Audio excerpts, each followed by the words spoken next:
The old house was dark and quiet when I pulled up out front.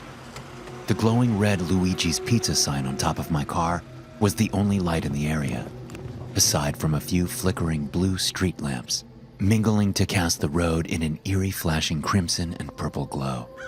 This section of town was ancient, full of century-old houses, and this place was no exception.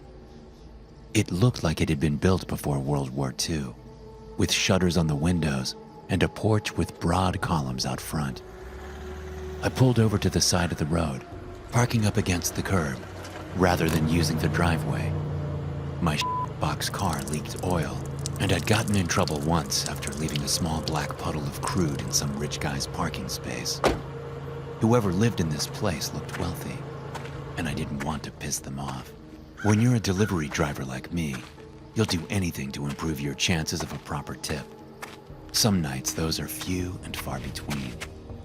When I rang the doorbell, a voice answered through the intercom, sounding like an elderly British gentleman. "Hello?" The voice said. "Hey, Luigi's Pizza. I've got your pie. No sauce, half beef." "Oh, perfect." The man replied. "I'm not able to come down right now. I live on the second floor. Would you be able to bring it up to my apartment? I would really appreciate it." "Sure," I said, smiling a little. Appreciated was code for money in my line of work. There was a buzzing noise like you'd hear at any apartment door when someone let you in, and I turned the knob to go inside. Stairs greeted me immediately, leading straight up. There was no door to access the first floor, which I found a little odd. Unpainted drywall surrounded me, which appeared new, and I could smell fresh sawdust, as if there had been recent construction here. I climbed the stairs, and when I reached the top, I found a hallway leading towards a single white door. Goosebumps ran up my spine as I looked at that door and saw it was open just a crack, but it was dark inside. With a brief, worried pause, I pushed the door open and stepped inside. "Hello?" I called out, expecting the old man to flick on a light and be standing there in front of me, waiting for me in the darkness, waiting for a meal. But instead, there was nothing but silence. Maybe this was the wrong apartment, I thought to myself. But there had been no other doors except for this one, unless I had missed it. I prepared to leave when the door slammed shut behind me, so fast and so hard that it sent a huge gust of wind through the room, rustling unseen papers and making the hairs on the back of my neck stand on end. My heart was a pounding drum in my chest as I spun around and tried to feel for the door handle, but there was nothing to be found. Only a perfectly smooth wall and nothing else. A spider fell down from the ceiling and crawled down my shirt collar, and then another and another as I brushed them off with trembling hands. I felt their fat bodies squirming away from my fingers and skittering across my scalp. I began to scream for help, dropping the pizza on the floor and desperately searching for the walls for a light switch in the darkness, groping my hands over the walls as I hyperventilated, yelling and begging for someone to let me out of this place, but ow! It felt like something had cut my hand. A razor blade? A jagged piece of glass jutting out of the wall? Whatever it was, it had been sharp enough to break skin, and it had cut me deep. Warm blood trickled down my arm, and I began to whimper from the pain, imagining the gash going to the bone with no way to see it to reassure myself otherwise. Spiders continued to rain down on me from above, as if the ceiling were a storm raining arachnids. Terror came over me in a wave as I realized that this was no accident. Someone had lured me up here intentionally, and they wanted to torture me. My throat felt tight, and my knees buckled as I shrank to the floor, clutching my knees to my chest. "Having fun yet?" A voice asked from the walls. The same kind, elderly British man who had greeted me at the door was speaking from all around me. I screamed something unintelligible, begging him to let me out. He answered with a cackling bout of laughter, which devolved into a hacking cough. "All my life I wanted to do this, but I was always worried about getting caught," he said, his voice giddy and giggling. "But since my diagnosis, lung cancer, stage 4, I don't have to worry about prison anymore. I've only got a few more months to live, they tell me. And now I can do all the things I've always dreamed of. No more unfulfilled plans and lost wishes. What's the point of money anyways? You can't take it with you after all. Best to spend it on the things you enjoy, the things that make you happy. That was when I realized this man was truly insane. A psychopath who got his entertainment from other people's suffering and pain. Why else would he trap me in a room sabotaged with razor blades and raining giant spiders? I got up and pressed deeper into the room, unsure how I was going to get out, but knowing I couldn't go back the way I'd entered. The door behind me was gone, and the walls were covered with sharp objects meant to injure me if I went searching for a way out. I heard the sound of spinning electric saws turning on, their whirring blades sending sparks flying. I made the mistake of reaching out to check for a wall and got hit by a spinning blade. The only option was to go forward, it seemed. You're insane, I muttered, ripping my t-shirt into strips and wrapping my hands with the fabric. What kind of person enjoys doing this to another human being? Just let me out of here. My boss will figure out I'm missing soon. They'll send the cops for me. You want to spend your last days in jail? The man began to laugh again, until it turned into that horrible, hacking cough. I heard him spit up a gob of something which was likely blood, before speaking again. Don't worry about me. If that happens to me, you should be glad. I see you're pressing forward, young man. Good. Very good. Be careful, though. I have more surprises for you. With my next step, I felt the floor give way, dropping out from underneath me. I plunged down sickeningly into darkness, my stomach lurching upwards and trailing after me a moment later, threatening to eject the contents from inside. And then I was falling, hurtling downwards into darkness so deep I couldn't see my own hand in front of my face. I hit the cement floor hard enough to rattle my teeth in their sockets, spiking my tailbone and sending a lightning bolt of pain up my spine.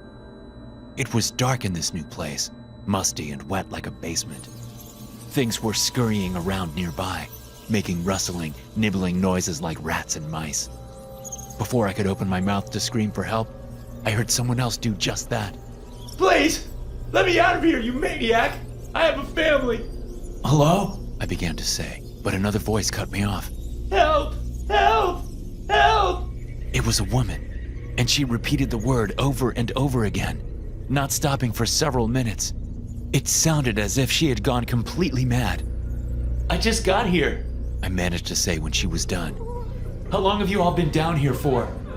Several dozen voices began to answer, their responses horrifying me. They were all behind walls, as if this were a dungeon, or a maze, a dark labyrinth of horrors. A month, said one trembling old man's voice. a week, Said the small, timid voice of a young girl. And then finally, a woman spoke, the one who had been yelling help over and over again. I'm his wife, She said, then broke into a titter of insane laughter. I've been down here for 3 years, and you're all gonna die down here.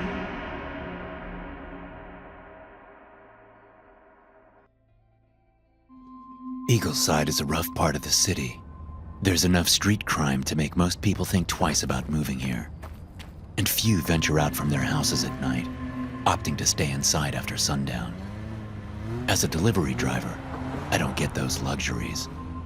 I'm out here all hours of the day and night, dropping off beer, liquor, pizza, cigarettes, you name it, to the citizens of Eagleside, good and bad alike. I've got my own company. I call it Bud's Brews, on account of the fact that my name is Bud, and beer just happens to be my #1 seller. I've got cases of it in my garage, so that after hours I can still hook people up. You can call me at 4:30 a.m., and I'll come by and keep your party going. It might not be your favorite brand, and I'll charge you double for the privilege, but most people don't give a damn by that point. Some people will pay anything to keep the party going, even if it's just a one-man show and there ain't no music playing. Saturday night had come and gone, but I was still out on the streets as usual, rocking the tunes in my Trans Am and lugging 6 cases in the back seat. I could fit a hell of a lot more in there if I bought a minivan, or even a sedan for that matter. But what do I look like to you? A soccer mom? Ain't no way in hell you'll see me driving a Dodge Caravan or a Camry. I'll blaze around town in muscle cars until the day I die. And the price of gas while you're at it. Where was I? Oh yeah. So, it was the early morning hours of Sunday by that point, when I got called to deliver a case to some sorry sack on the north end of Eagleside. I'd been there before, and knew the way by heart. The guy asked for Bud Light, but I had Coors with me, so I told him I was all out, and he'd have to take what he could get. He spit into the phone but told me that'd be fine, and off I went towards the bastard's house. By the time I got there, he was already waiting for me at the bottom of the stairs, pacing back and forth from one foot to the other like he had to take a leak. Which reminded me, that was something I needed to do once in a while as well. Mind if I use your washroom? I asked as he took the case for me. He hooked his thumb towards the front door, and I followed after him. Then went in and relieved myself, feeling much better afterwards. I drove away back towards the middle of Eagleside, to my usual place outside the McDonald's. That was always the best bet, since people ordered from there all night long, and it was close to everything else as well. It didn't take long to get another call, despite the time of night, now well past 3 a.m. Another party in North Eagleside, a one-man party once again. I put the car in gear and drove through green lights one after another. It was like tonight was destined to be my night, not a single red. And this next customer was a big tipper. I knew he'd be good for a 10, maybe even a 20.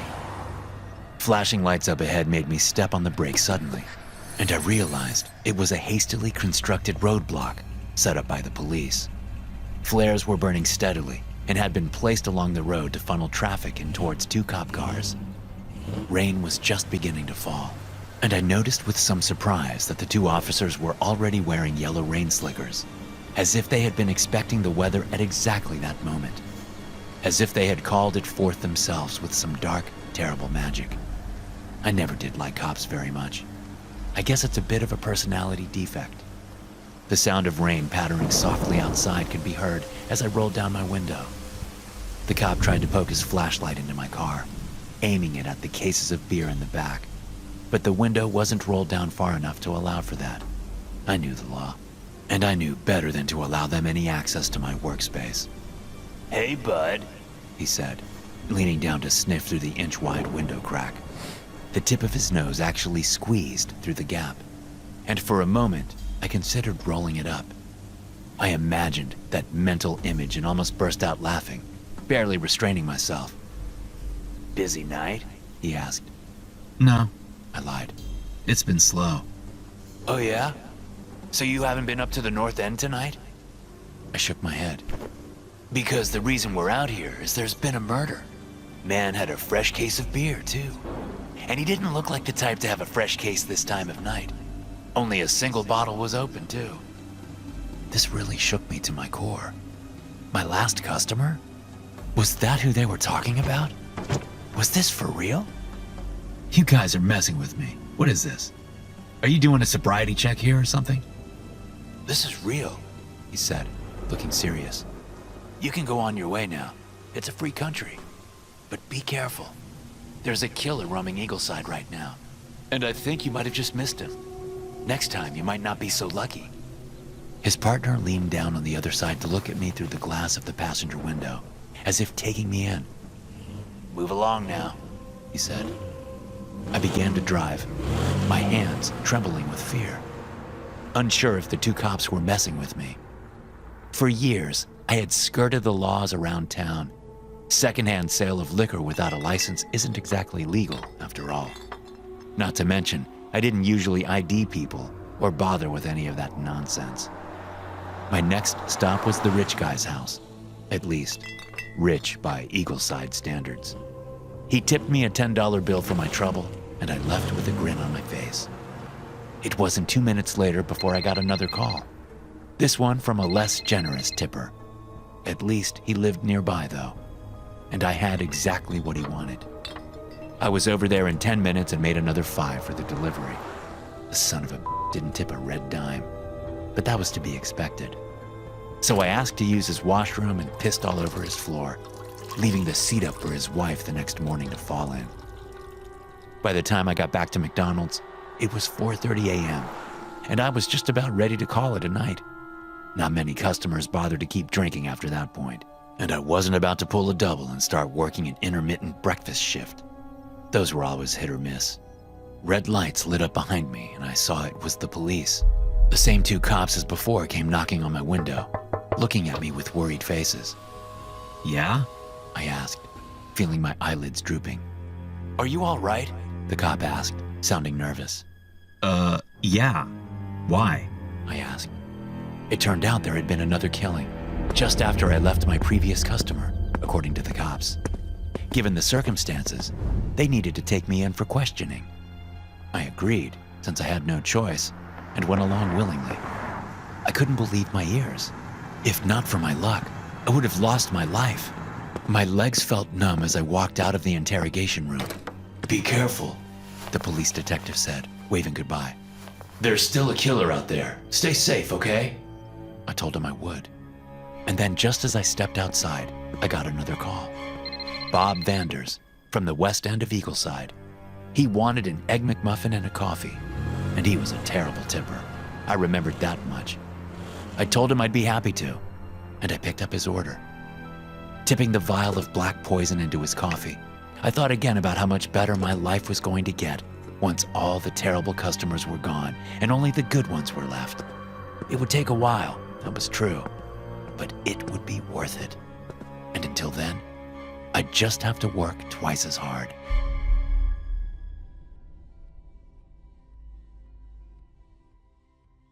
I didn't want to be a delivery man. Nobody chooses this life for themselves. Nobody grows up with the dream planted in their mind that they want to be the world's fastest pizza guy one day. Driving around in a beat-up jalopy with the smell of pepperoni in your nose. You know what sucks the most about it? You know that smell of delicious, fresh-baked pizza that makes your mouth water when you get a pie delivered? When you're a delivery guy, you just get to sit in that smell all day. And then you don't get to eat the pizza. You just get to smell it and let your mouth fill with saliva, thinking about how you wish you made more money so you could afford to buy an extra large with all the toppings, garlic bread crust, and a side of hot wings with blue cheese dipping sauce for good measure. That's where I was at mentally as I sat in my shitty car, my battery slowly dying as I listened to the radio and enjoyed the last little bit of light afforded by the headlamps. "Tow truck's gonna be here soon," I kept telling myself, smelling the pizza in the back seat. "Any minute, the tow truck is gonna be here." I rolled down the window and stuck my head out, craning my neck to see into the distance behind me. The smell of the fresh, autumn night air filled my nostrils and replaced the cheese and hot-baked dough and tomato sauce. At first, I thought there was a pair of headlights, but then whatever it was blinked out of existence and disappeared, like the glowing eyes of some great cat. I rolled up the window quickly, shivering from the cold draft as it filled the car. The address was supposed to be right here. I had actually been idling while I checked the directions on my phone. The GPS confirmed that I was where I was supposed to be, but there was no driveway, just untouched forest surrounding the road as far as the eye could see. Somehow, I had run out of gas, despite my tank being half full. When I checked the time, it was as if I had been daydreaming for hours, like I had been in a trance while looking for the address on my phone. The sun had gone down at some point, and it was well past 11 at night, the moon overhead glowing an eerie pumpkin orange. That was when I had called the tow truck, but it seemed as if they weren't coming. Confused and bewildered, I got out of the car and looked around, wondering if they had gotten lost. I pulled my phone out and hit the redial button for the towing company. But this time, all I got was static, as if whoever had picked up the phone was in a different dimension, separated from me by a wall of entropy. The brush on the other side of the road suddenly began to rustle and sway, as if something were moving behind it, trying to stay hidden but too large to manage that successfully. "Hello?"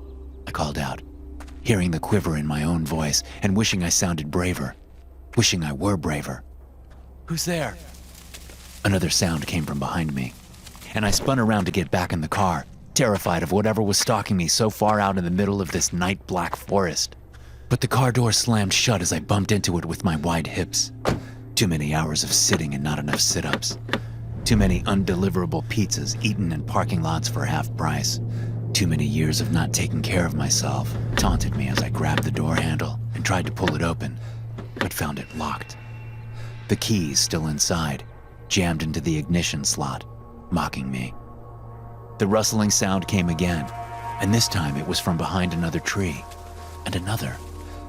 Movements were heard on all sides as my eyes darted back and forth from place to place, seeing huge, hulking shadows hiding behind the trees all around. Who's there? I nearly shrieked, my voice high and breaking. Stay back! I've got a gun! I didn't have anything of the sort, but it was the only thing which came to mind that could potentially ward off threats of such size and terrifying proportions. A shadow began to emerge from behind one of the trees, and another came from behind me. I heard their huge, lumbering footsteps coming closer, as their features became discernible in the waning light of the moon. Their faces were obscured by the shadows of tree limbs and broken boughs above us, the half-bare branches shedding leaves like dead tissue, falling all around. The warmth of one creature's hot breath was in my face as I stood, petrified, nowhere to run. My back was pressed up against the cold steel of the car, the window glass squeaking against my skin as I trembled with fear. Sharp, long, hooked and pointed teeth grated together as gray lips pulled back into a grin. A mouth as wide as a windshield opened up as if to devour me, its pointed tongue salivating and dripping. And then it surprised me by speaking, its voice a rumbling baritone, deep enough to shake my teeth in their sockets. Are you from Domino's? It asked, spraying me with fine droplets of spittle. The acid burn of them sizzled on my cheeks. I ordered 8 large pizzas to this address. My hand was shaking badly as I hooked a thumb towards the back seat. In there. I managed to stutter. Locked. By mistake. There was a heavy, deep-sounding sigh, as the creature was clearly annoyed by my amateur actions. But instead of eating me as an alternative, he smashed the window with his claw and reached inside, removing the boxes. A bit cold. The thing said, sounding irritated. You look to be warm-blooded, though. Your blood might make for an interesting marinara. A screeching roar came from the woods, and the creature huffed and let out a sigh. Yes, Mother. I suppose we should leave him alive. Otherwise, who will deliver way out here? He began to stalk back into the darkness of the forest, leaving me behind in my soiled and warm, wet pants. It is so hard to find good help these days. You really must bring back that 30-minute guarantee. We used to get so much free pizza in this dimension. What dimension? I called after the thing, looking around with confusion at the forest of trees whose branches now whipped and coiled like angry snakes. How the hell was I going to get home? I looked down and saw a $50 bill was laying at my feet, with the head of a monster in place of President Grant. Shit, not again. At least these guys tipped better than the last place, though. Thanks for watching. Be sure to subscribe and smash that like button to get notified every time I upload a new video. You can also check out some more of my animated horror stories right here. Tucked nicely. The red phone on my desk began to ring around noon the day the plant burned to the ground. I had worked as head of security for Caverna Cattle Processing for half a decade, and it had never rung. My heart dropped as I considered the loss of life that would follow the metallic jingling. I picked it up and held it to my ear. "Code red?" I asked, voice shaking. Confirmed. Said a man from the other end. Follow Tier 5 protocol. This is a total loss. Start the process immediately.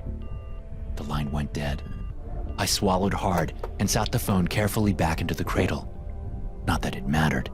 It would be a charred pile of plastic before the day was out.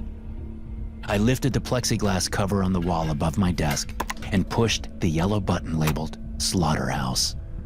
A secondary red button flashed below it.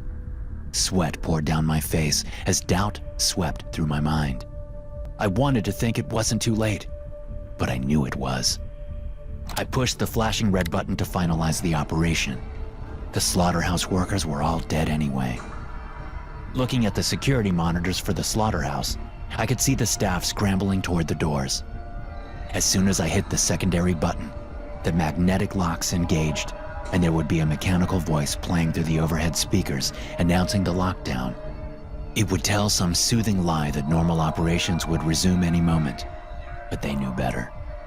In a dead-end town like this, people flocked to Caverna for decent pay and dependable hours. A few years in, and most of them even accepted the twisted nature of what we actually did. Most of them probably lied and told themselves nothing bad could really happen. For a few brief moments, before they died, they understood it had all been a comforting lie. I turned back to my computer and entered the command to announce the facility evacuation for all of the other floors. Scanning the bank of monitors, I could see the other workers cease their duties and begin to move in an orderly fashion for the nearest exit. The alert sounded like a fire alarm, so they would move a safe distance away from the building before Tier 5 protocol finished. The waves of other workers were still marching out, but I turned my head back to the bank of slaughterhouse monitors. In the brief moments I had looked away, nearly a third of the cameras had gone offline. I knew the things were destructive, but I had no idea how quickly they had moved or how they had escaped containment. On one of the screens, a horrible image flickered lifelessly. In front of one of the exit doors, there was a pile of people. Parts of them, anyway. I had never been more grateful that the Caverna cattle processing plant owners had never transitioned the old cameras to color. My imagination made the scene bad enough. I turned back toward the other monitors to see a few slow movers still shuffling around inside the plant. There wasn't much time left before I would have to enter the final protocol command. My face was burning with anger at the stragglers. I picked up the system-wide mic on my desk and held it to my mouth. Get the hell out! I shouted. The building is on fire, and I can't leave the security booth until the place is cleared! The last few slow-moving employees unexpectedly picked up their pace and moved toward the exits. I breathed a sigh of relief as my eyes darted from monitor to monitor. All of the floors, other than the slaughterhouse, were clear. I turned to the row of buttons and pushed the yellow and red sequences to finalize the order. Clicks reverberated through the facility as the magnetic locks engaged. The things were trapped inside, and the hidden self-destruct system would engage in just a few moments. Stealing one more look back at the slaughterhouse monitors, I finally saw the things. Bovine heads extended from their serpentine necks. They waved side to side, bobbing above their arachnoid bodies. Most of them had 8 eyes, but a few had 10 or more. The hooves came to a sharp point. Bloated udders randomly spotted their body, dripping some liquid too thick to be milk. Gore dripped from their slack mouths. They skittered across the slaughterhouse floor, tracking down the last few survivors. Every few moments another camera would go offline. I never understood why they destroyed the cameras. Did they know I was watching them? Could they think? Were they more than just some monstrosity the Caverna Cattle Processing Company had developed to cut costs? The damn things grew too rapidly. They were too dangerous. Surely Caverna knew it. Sure, they tasted like beef, but I couldn't help but be sickened by the monstrosities that had overwhelmed the slaughterhouse floor. Dozens of people inside were dead, all in the name of higher profit. My computer monitor began to flash rapidly, counting down the moments until the incendiary devices would cause the plant to erupt in flames. That was the protocol. Genetically engineer monsters that taste like beef. If they break containment, destroy the plant and any staff trapped inside. Insurance would pay to rebuild in a new town. The families would get a meager payout. Caverna would just move on, open a new plant, breed more creatures. Next time you're at the grocery store, skip the Caverna meats section. It may be a price you like, but you get what you pay. Also, it turns out that most of you guys who watch me aren't actually subscribed. So if you like the content and want to support the channel, go ahead and hit the bell. It's free, and you can always change your mind later.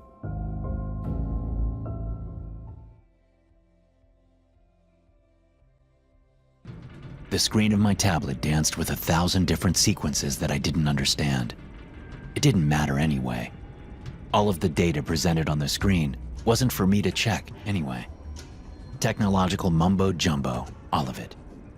The only thing I cared about was the little green bar that was filling up at the bottom. 82% complete. It would have been my last job for a month before I flew home for some rest and relaxation. I had worked for Midwest Structural Security for a decade, and it was the cushiest gig I ever had.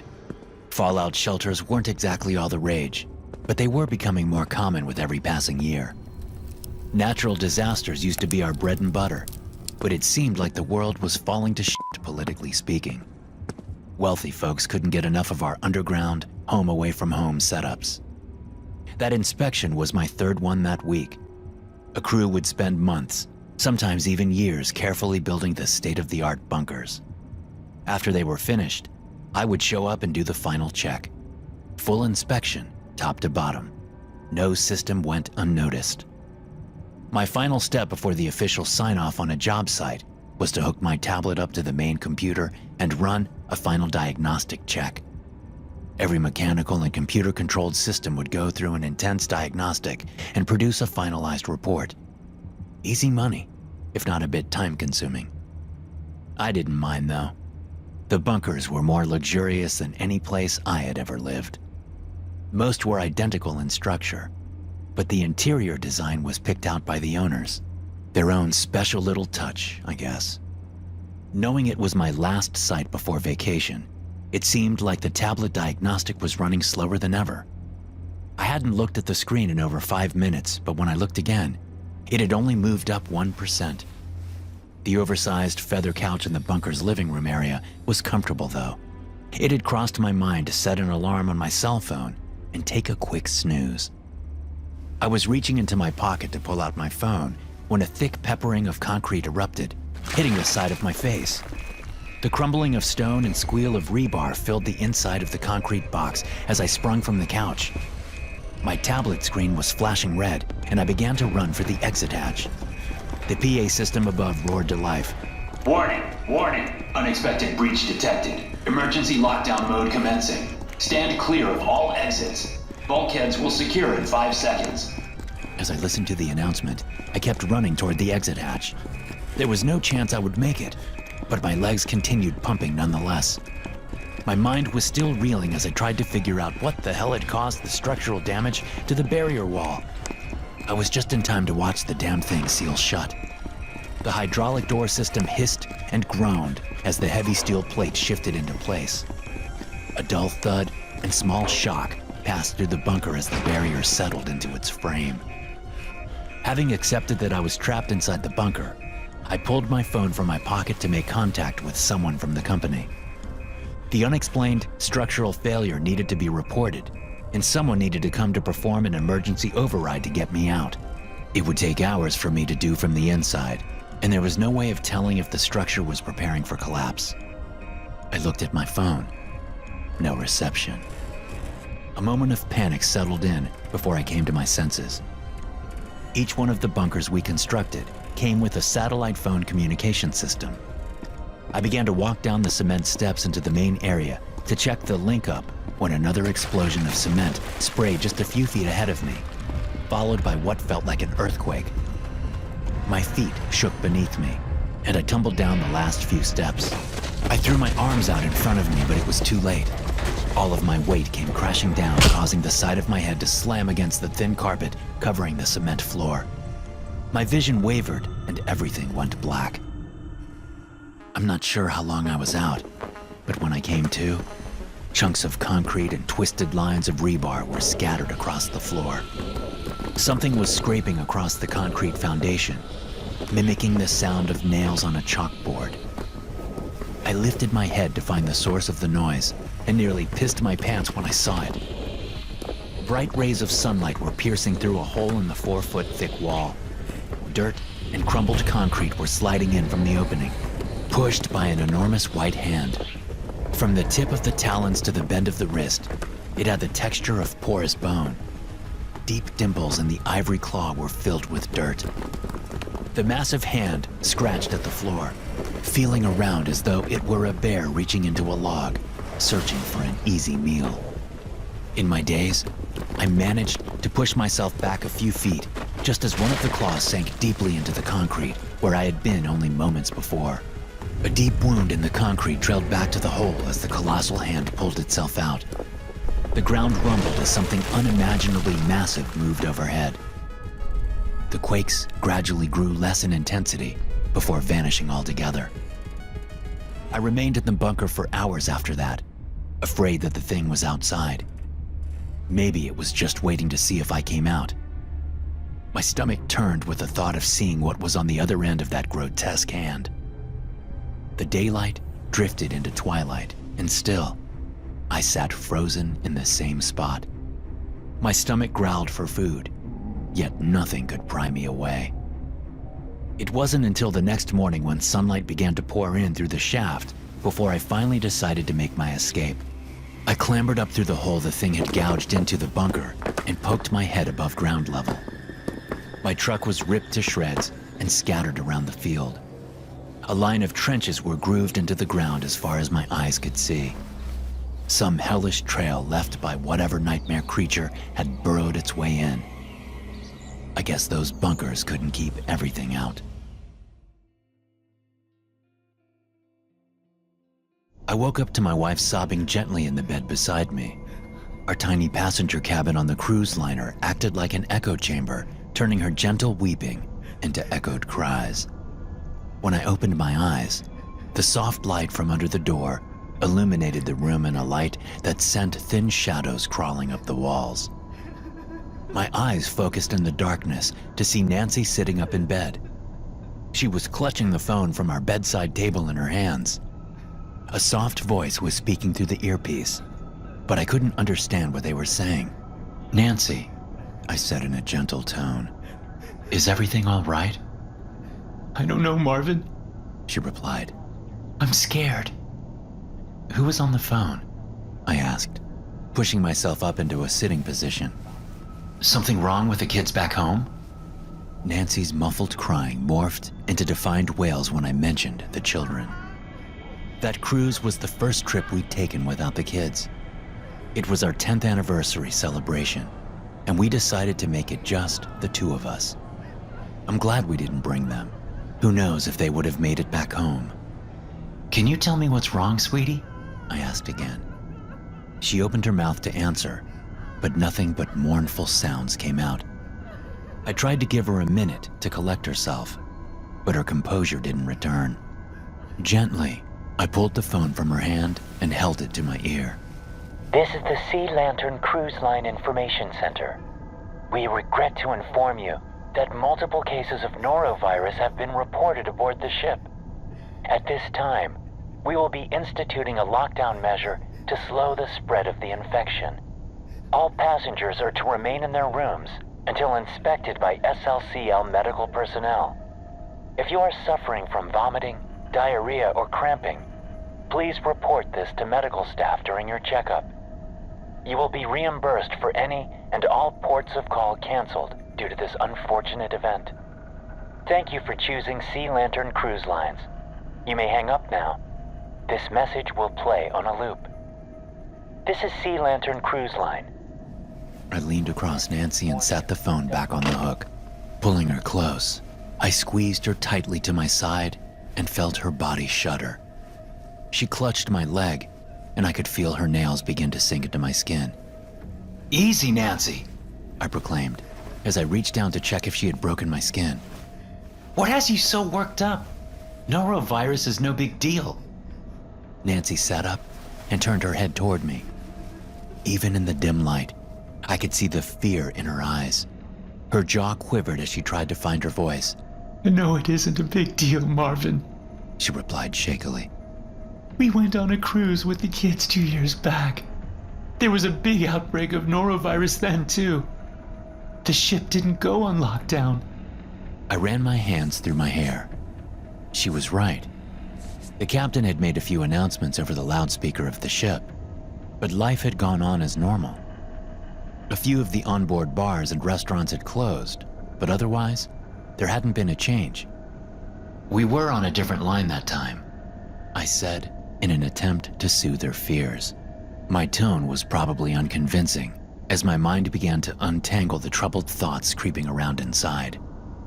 "It's probably just a company policy. Let's try and get some sleep before some rent-a-doc comes to knock on the door and take our temperature." Nancy muttered in agreement and put her head back on her pillow.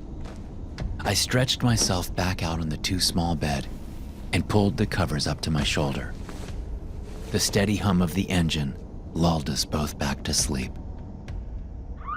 I woke again to the sound of muffled screams. My pulse quickened as I jolted up in the bed. Sitting stone still, I listened intently for another outburst, but none came. Only the constant hum of the massive engines. It had been something in my dream, I thought to myself, and settled back down into the bed again.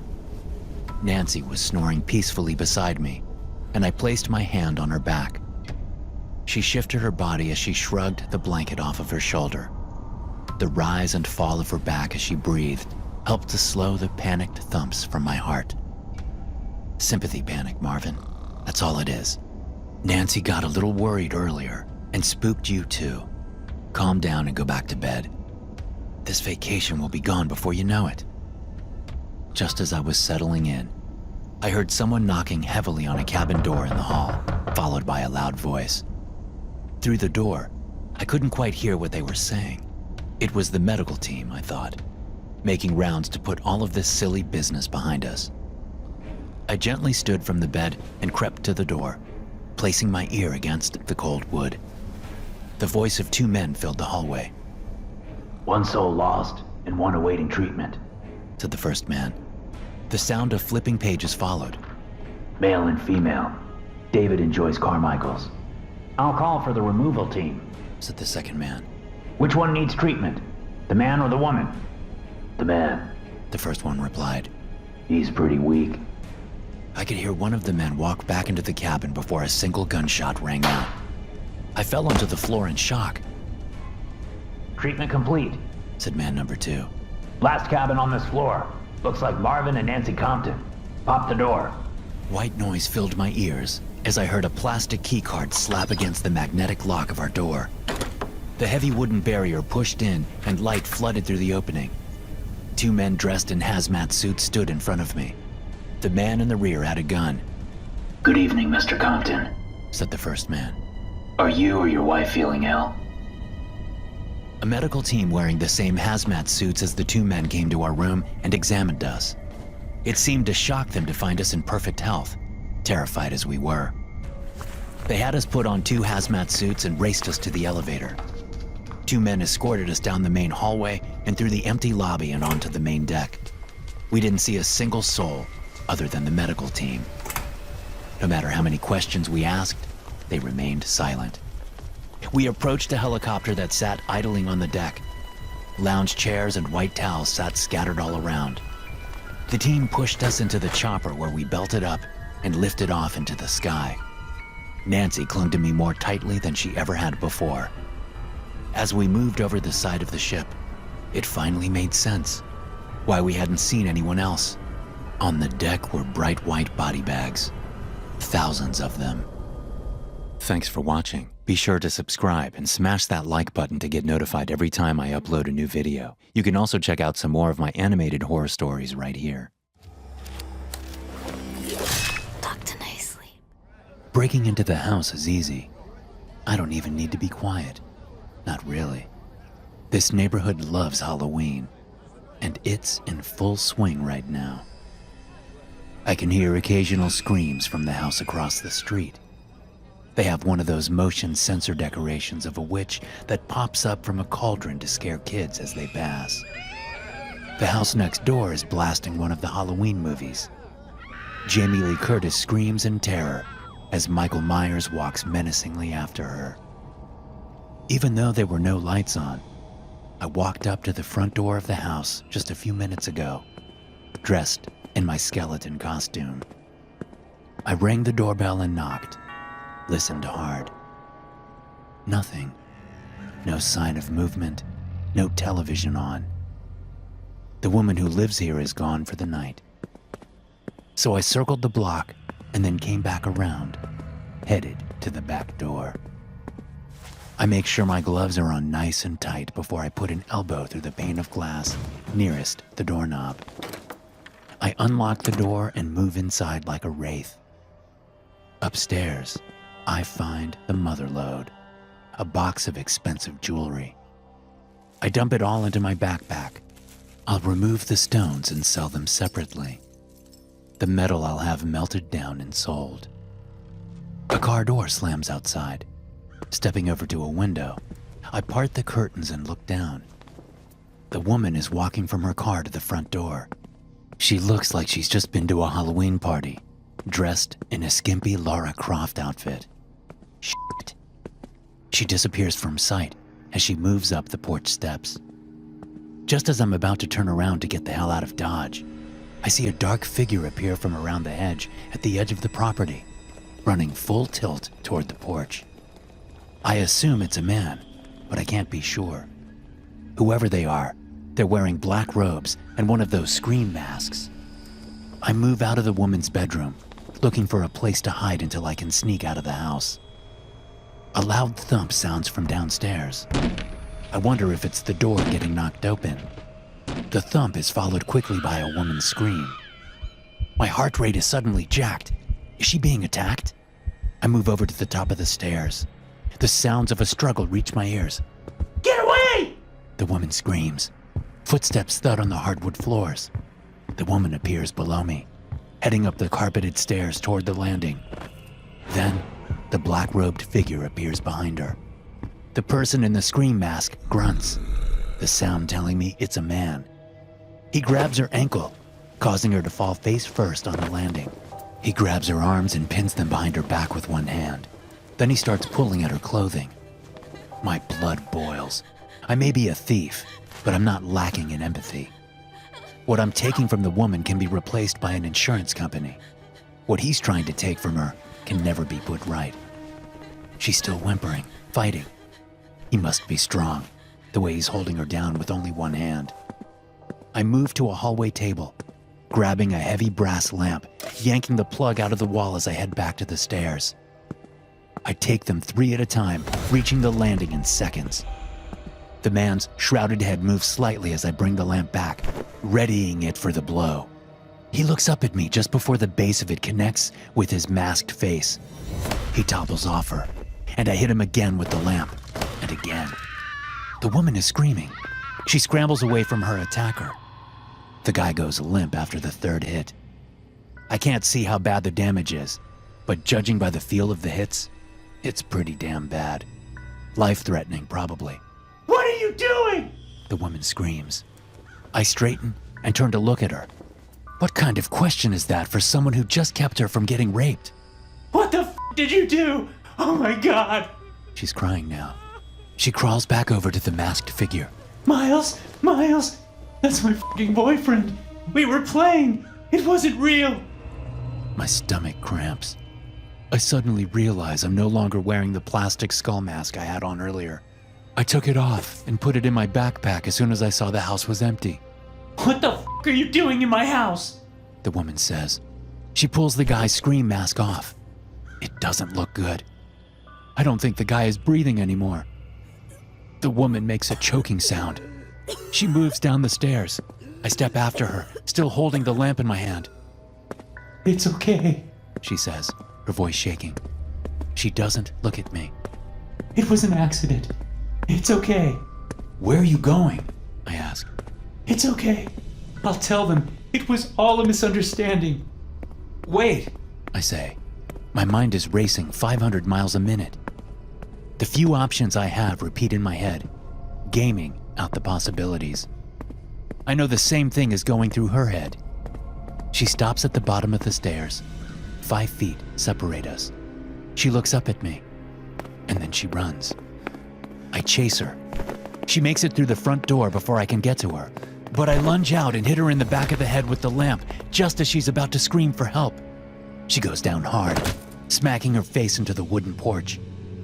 I look out at the road. A couple of kids are heading out from a house across the street.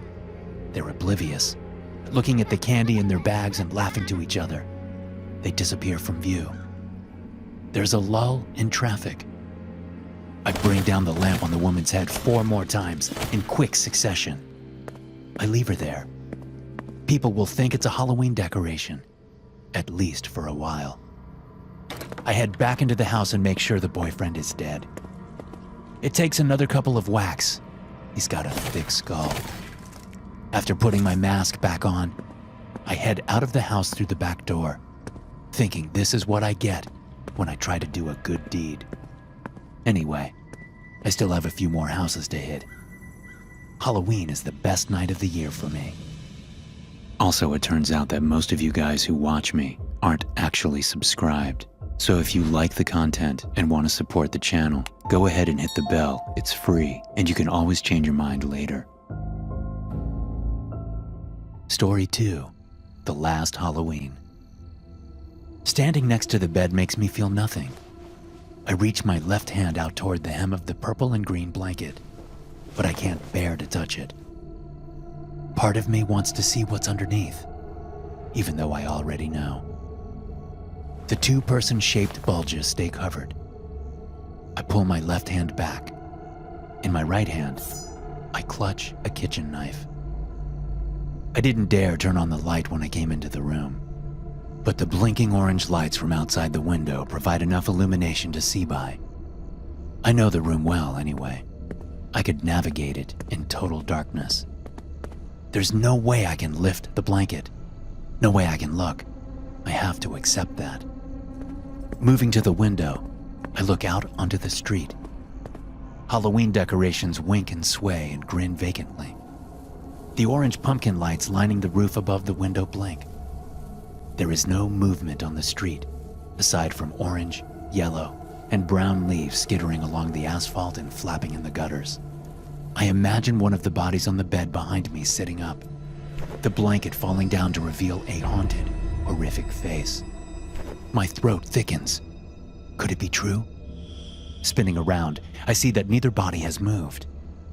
I feel a deep sense of relief, tinged with regret, and quickly swallowed by sorrow. Moving down the stairs, I wonder if I'm really here.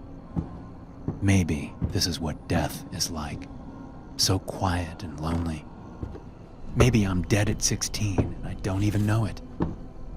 I pause at the bottom of the stairs, lifting my left arm up and poking it with the kitchen knife.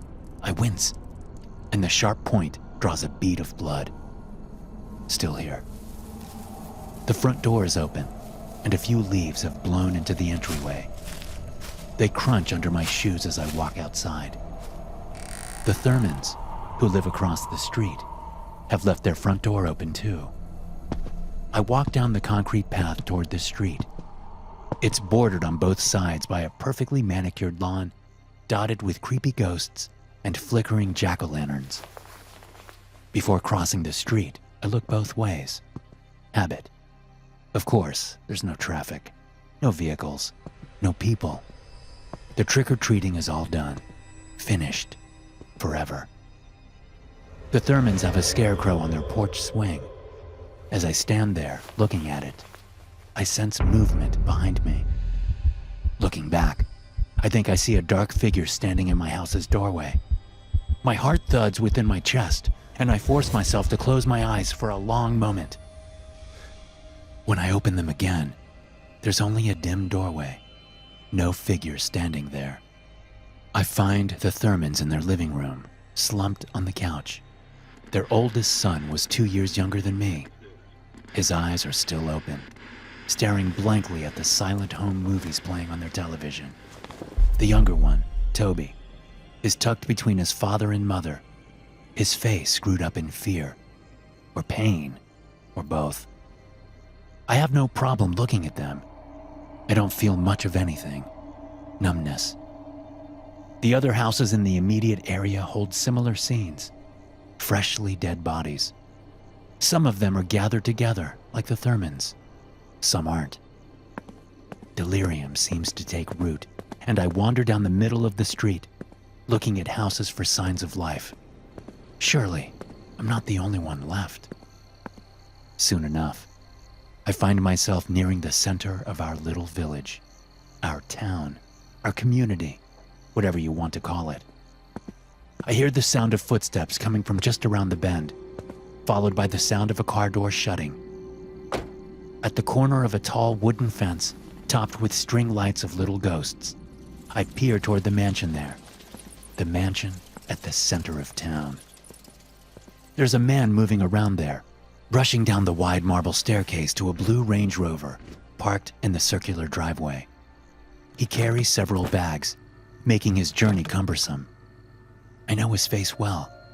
The craggy contours of it are second only to the curves of my own face. But the expression there now is one I've never seen before. He's afraid.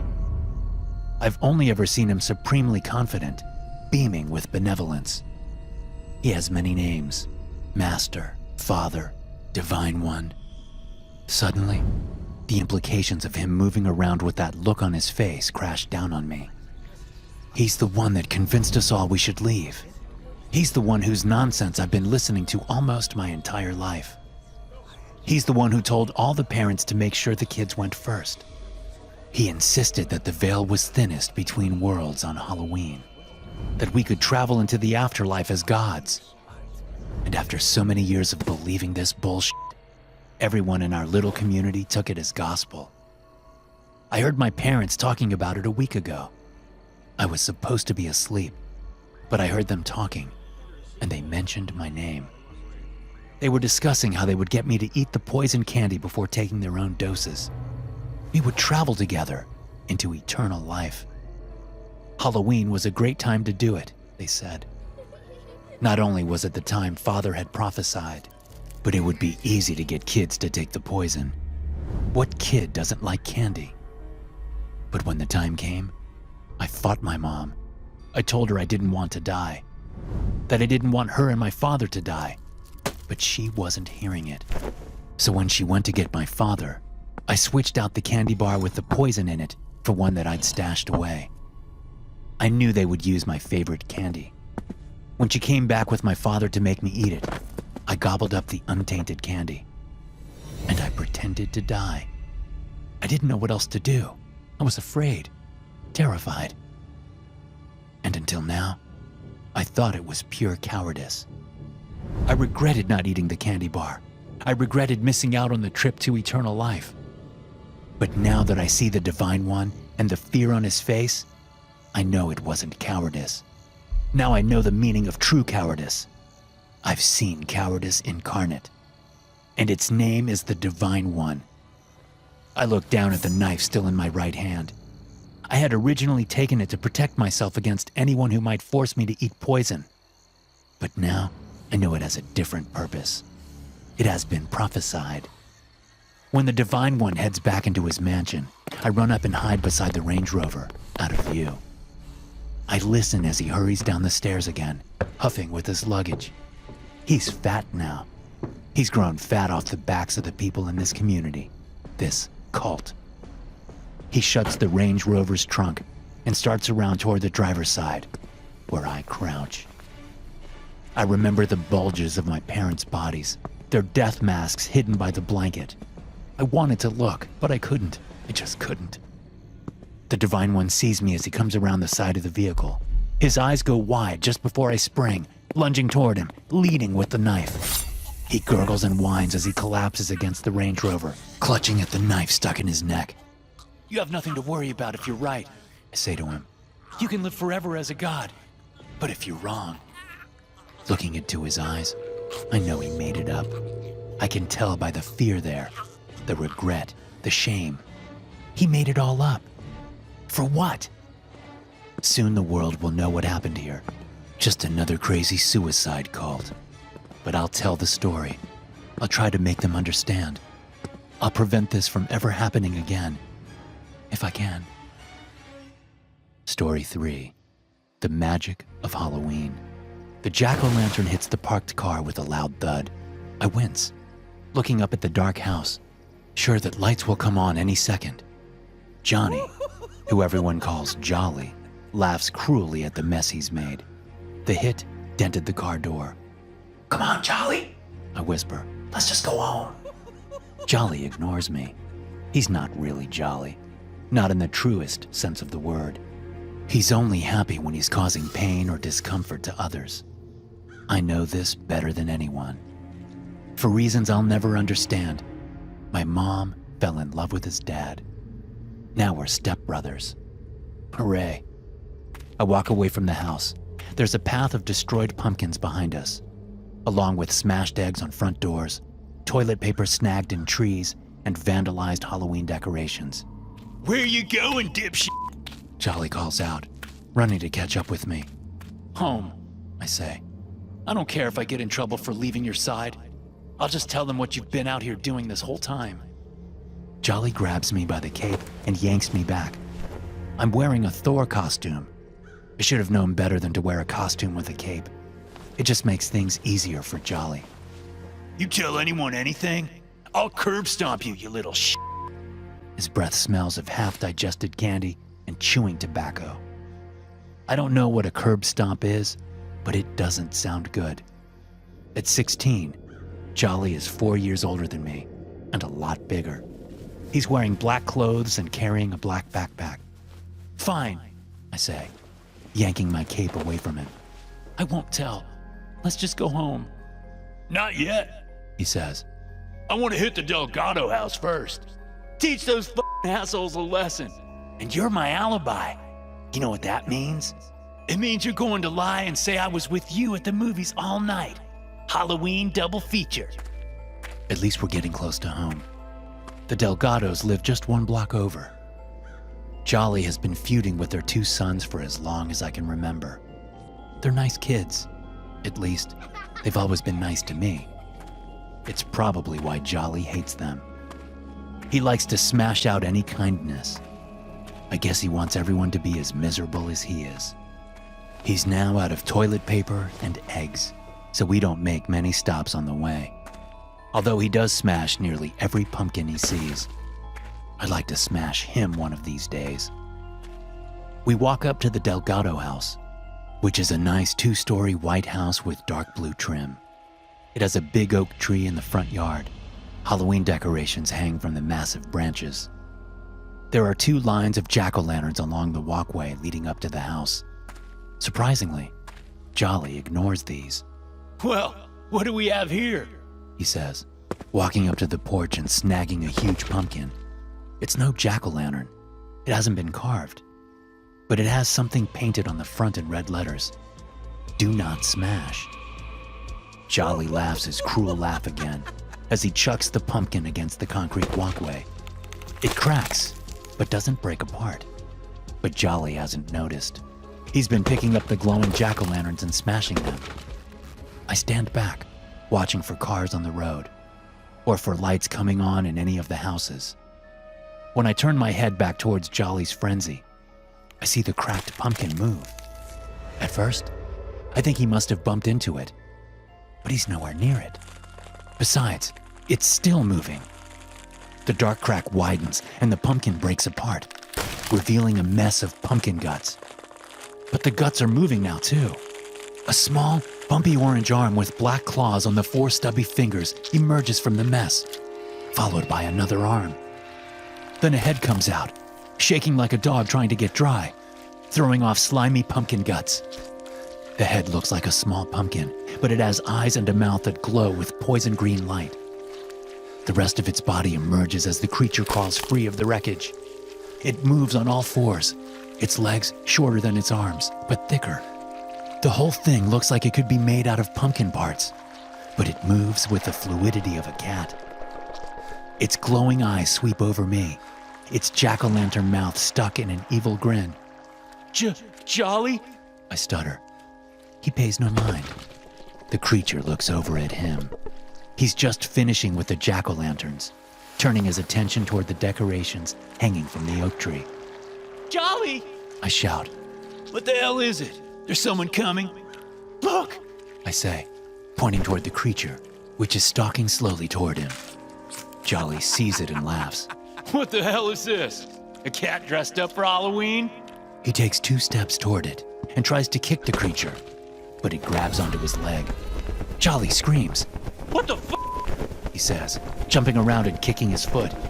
The creature's claws must be sinking into his flesh through his black pants. The thing scrambles up his leg and moves up under his sweatshirt, all while Jolly beats at it and screams. I don't see what the thing does, but I can guess as blood spews out from under the hem of his sweatshirt. Suddenly, the bulge in his sweatshirt goes flat. The energy has gone out of Jolly.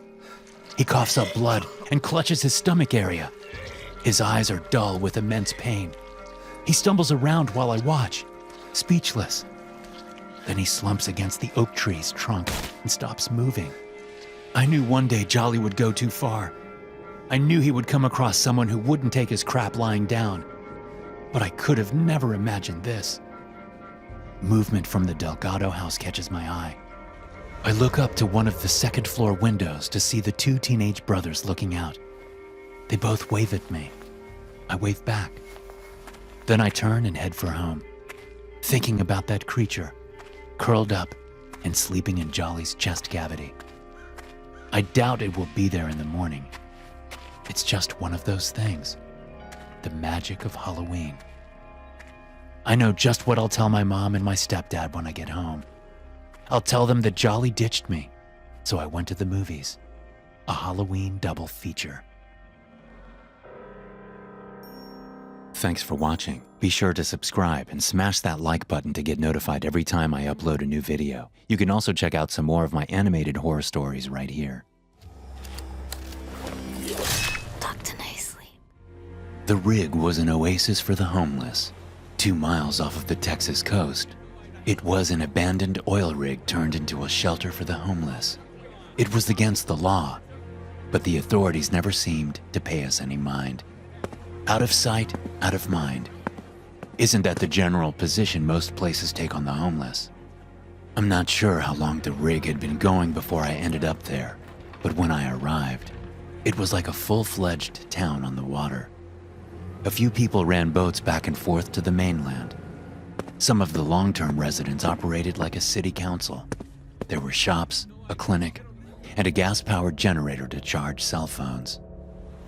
A few local charities and food pantries would bring fresh water and dry goods a few times a month. Everyone got a bit for themselves, but the bulk was saved for those who couldn't go to the mainland for day labor. The most impressive feat was the garden. Over countless years, people had hauled dirt a few buckets at a time, until there were dozens of planting beds on the old helicopter pad. No one officially oversaw it, but an older lady named Greta prided herself with constant care and tending. I lived there for 7 years. After losing all of my worldly possessions, the rig was the first place I ever felt at home. Shuffling from the alleyways to the shelter and back to the alleyways had worn me down. I had almost given up when Freddie told me about the rig. "I'm heading for the coast, Tim," Freddie told me one day. He was a decade older than me and a good friend. I wouldn't have gotten through my first few years on the streets if it weren't for him. "Got an old friend who says there's plenty of space out on an oil rig. A fella at the coast will take me out to it for a few bucks. You ought to come." "An oil rig?" I asked in disbelief. "Why the hell do you want to go live on an abandoned oil rig? Sounds too risky." Freddie laughed and swatted me on the back. "It's like a floating city. No cops to mess with you. No business owners chasing you away from their shops. Just a bunch of people like us that came together to prop each other up. What have you got to lose? The convenience store canned you. Sleeping on the streets has lost its luster." 2 days later, we hitched a ride to the coast. Freddie and I were blown away after we arrived. When he told me about the rig, I had imagined a filthy squat pad filled with trash and waste. It was quite the opposite. Aside from the rust of the aging structure, the rig was kept immaculately clean. No one slept in the open. Each available inch of indoor space was dedicated to sleeping space and food storage. A kind woman named Janet gave us both sleeping bags and blankets upon our arrival, and took us to an old boiler room where there was available space to sleep at night. She told us we could leave our belongings in the boiler room, but Freddie and I were apprehensive. "Don't want anyone stealing my stuff," Freddie said curtly. Leaving stuff sitting around is a good way to get fleeced. You'll find the community here quite respectful of everyone's property, she said. Janet reached into her back pocket and pulled out 2 yellow sheets of paper filled with handwriting and gave them to both of us. Those are the rules here on the rig. We have a 3-strike policy here. If you break the rules 3 times, you're banished permanently. We both began to read this list of rules. Rule 1, no theft of any kind. Failure to repay debts is considered theft. Rule 2, no fighting. Rule 3, no drug use. Rule 4, drinking is allowed in moderation. Rule 5, if you don't contribute food or goods to the community, you must work daily to maintain the rig. Rule 6, do not enter the mechanical room below the drill module. Seems reasonable enough, I said, and extended the list back to Janet. Who decides if the rules have been broken? You can keep it, She replied. We have an informal council that meets every Saturday night in the mess hall. It's made up of our oldest residents. They will hear complaints and decide if a rule has been broken. If the incident is serious, the council will get together that day. We thanked her and headed to settle in. Over the next few years, Freddie and I integrated nicely into the community on the rig. The population remained roughly the same. New people would arrive occasionally. Old-timers would move on from time to time. Freddie and I spent most of our time on the rig. Before he lost his job and home, Freddie had worked in construction and welding. The council was excited to find out about his experience and asked if he would be interested in helping maintain the facilities. He agreed, but asked that I be allowed to assist him. It was a comfortable life. The uncomfortable part came when we saw our first banishment. During a Saturday meeting with the council, a man was brought forward to answer for a rule infraction, his third. He was an older man with a long beard and a thin frame. His eyes were red with tears as he stood before the group. My name is Albert Martin.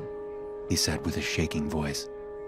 I have been accused of stealing 3 cans of soup from a neighbor. Someone found the emptied cans under my cot. I was framed. Someone knew I'd been in trouble 2 times already and pinned this on me. Have mercy. I have nowhere to go. The crowd murmured with discussion as the old man wept. Freddie and I could hear the conflicting opinions amongst the community. Some thought there wasn't enough evidence, while others said Albert was a known rule breaker and was likely guilty. Albert Martin, One of the councilmen said. this is your 3rd infraction, and we cannot tolerate theft on the rig.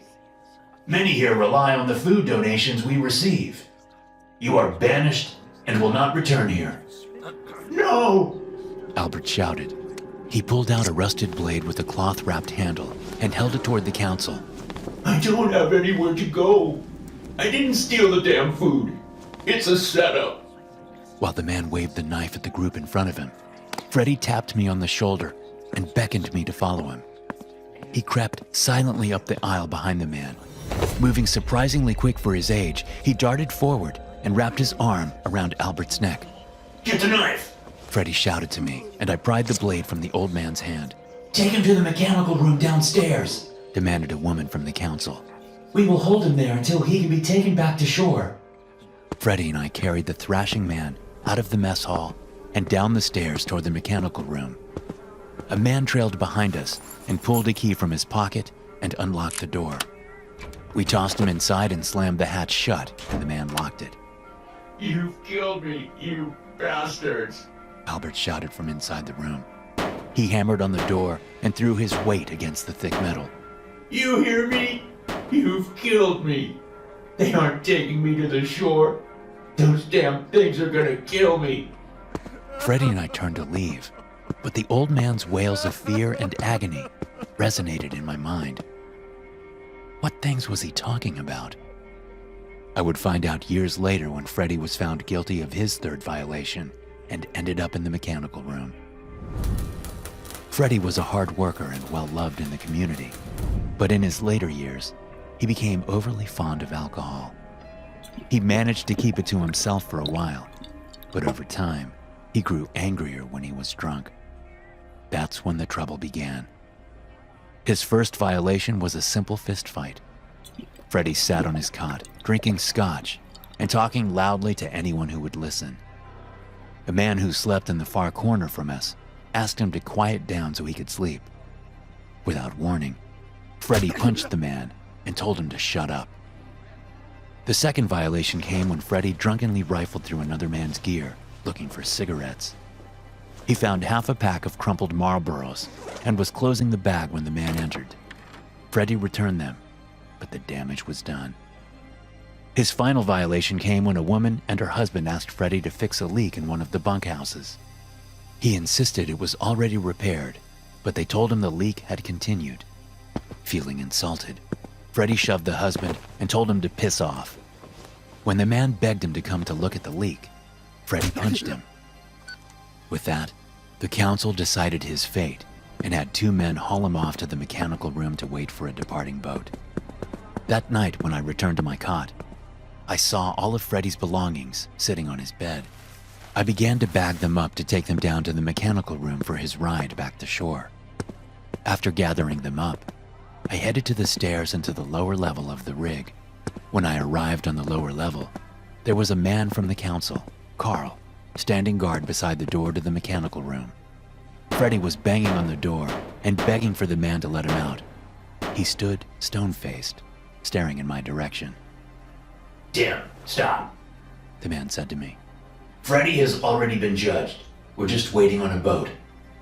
I know, I said, gesturing toward the backpack full of my friend's belongings. Just wanted to drop his stuff off so he can take it back with him. I don't want him to leave with nothing. Just drop it there. Carl said flatly. I'll make sure he gets it before. Suddenly the air was filled with agonized screams. You could always hear muffled yelling on the upper levels when someone was locked up awaiting their banishment. But the thick floor plating always made it inaudible.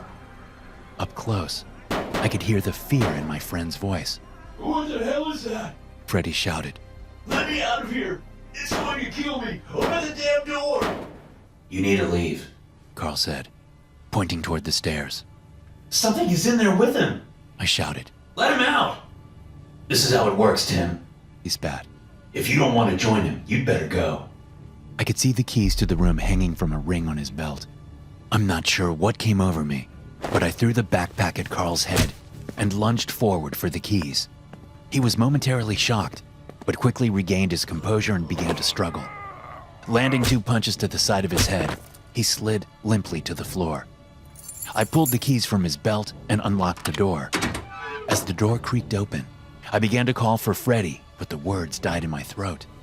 Standing above my friend was a gangly creature covered in wet, scaly skin.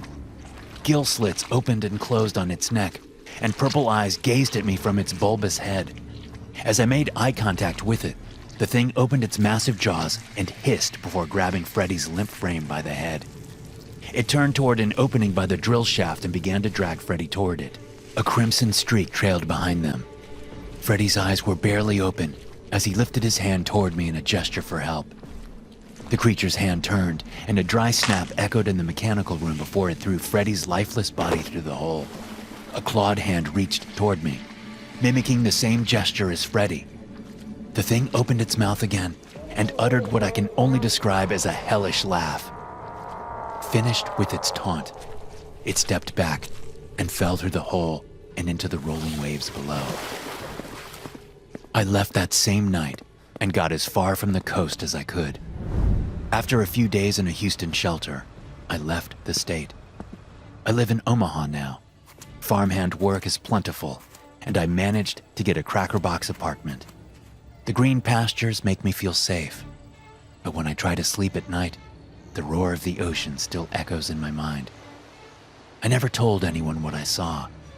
The authorities wouldn't believe me. Hell, maybe they knew. No one is worried about the homeless. Out of sight, out of mind, right? Also, it turns out that most of you guys who watch me aren't actually subscribed. So if you like the content and want to support the channel, go ahead and hit the bell. It's free, and you can always change your mind later.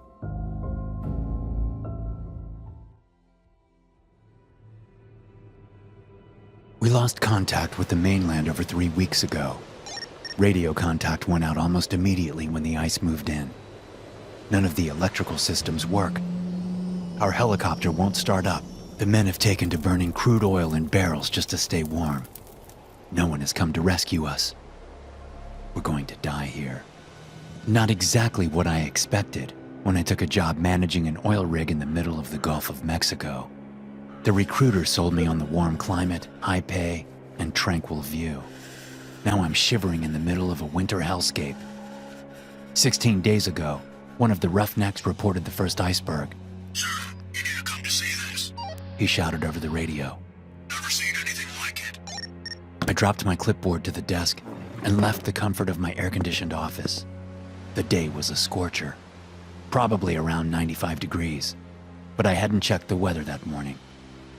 A warm wind from the Gulf swept across the platform and ruffled my shaggy mess of hair. A lot of men on the rig kept their hair close to the scalp, but mine was thinning, and I hadn't wanted to bring any more attention to it than I had to. Once I reached the observation desk, I saw a roughneck waving wildly.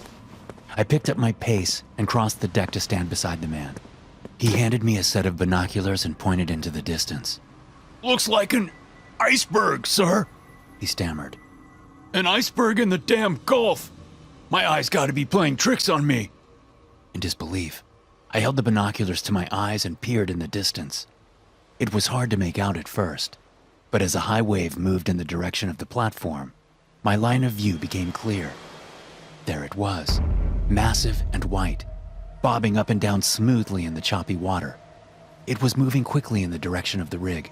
Son of a bitch, I muttered under my breath. How long ago did you see this?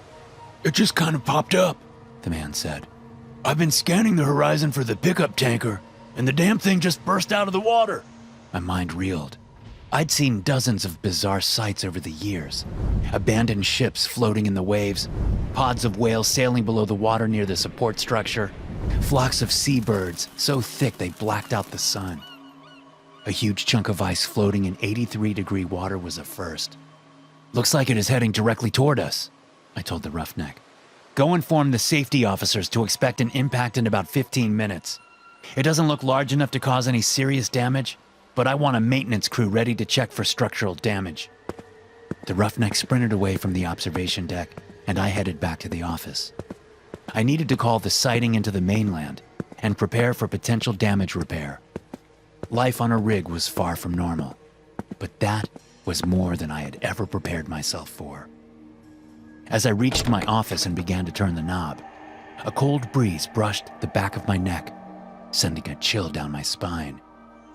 I flicked the light switch inside the door, but the room remained dark. After a few more tries, I gave up and headed to my desk.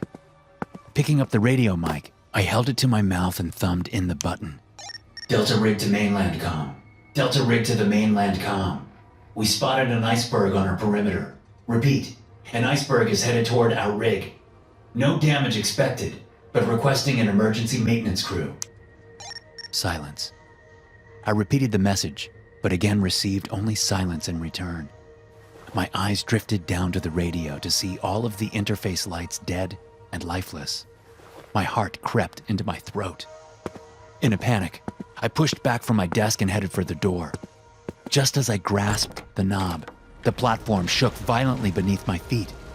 The iceberg had hit, much harder than I had expected. Only moments after the platform settled, 2 more reverberating shocks slammed into the rig. Running as hard as I could, I climbed to the top of the observation deck. A cluster of men were gathered there looking into the distance. I was about to ask them what had happened, but I looked into the distance too and saw it for myself. Dozens of icebergs were drifting in the water around us. Maybe hundreds. The horizon was a wall of steel-gray clouds lumbering in our direction. A fierce wind scraped against my cheeks. Cold, almost freezing. The snow came later that night. Gentle flurries at first, almost a whimsical sight. Dozens of crewmen stood on the deck, and watched the soft white flecks fall to the deck. It wasn't long before the flurries gave way to a blinding storm.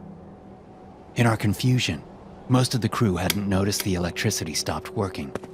The head of maintenance found me on the deck and informed me all of our systems had shut down. When I asked why the backup generators hadn't been initiated, all he could do was shrug. His crew was working on it, but so far they had no luck. I found our pilot on the helicopter pad and instructed him to fire up the bird and head inland for help. With great fear in his eyes, he told me that multiple attempts to get it started had failed. We were stranded. Over the coming days, the snow piled in massive heaps across the deck. None of the crew had packed warm clothing and huddled under blankets in the crew barracks, shivering and watery-eyed. There was no heating system on the rig. Even if there was, the damn thing wouldn't have worked anyway. Nothing did. Violent quakes had shaken the platform for days before unexpectedly ceasing.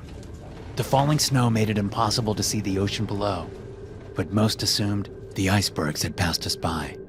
At first, I believed this too, but another crewman dashed my hopes. I was sitting at my desk, wrapped in blankets and smoking a cigarette, when the old-timer pushed his way into the office. Snow and the biting wind blew in behind him before he slammed the door. There was a dry cracking noise coming from outside. Do you hear that? He asked, almost devoid of emotion. The crackling and slamming noises? I nodded. Sea ice. He spat. I worked on a fishing boat in the Bering Sea for a few years. We can't see it, but that is the sound of great slabs of sea ice breaking against each other.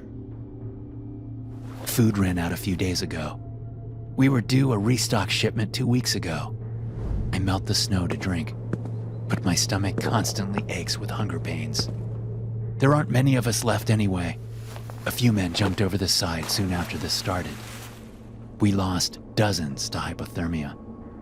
A handful died in a fire when a burning barrel of crude oil they were using to keep warm tipped over in their barrack, burnt them alive.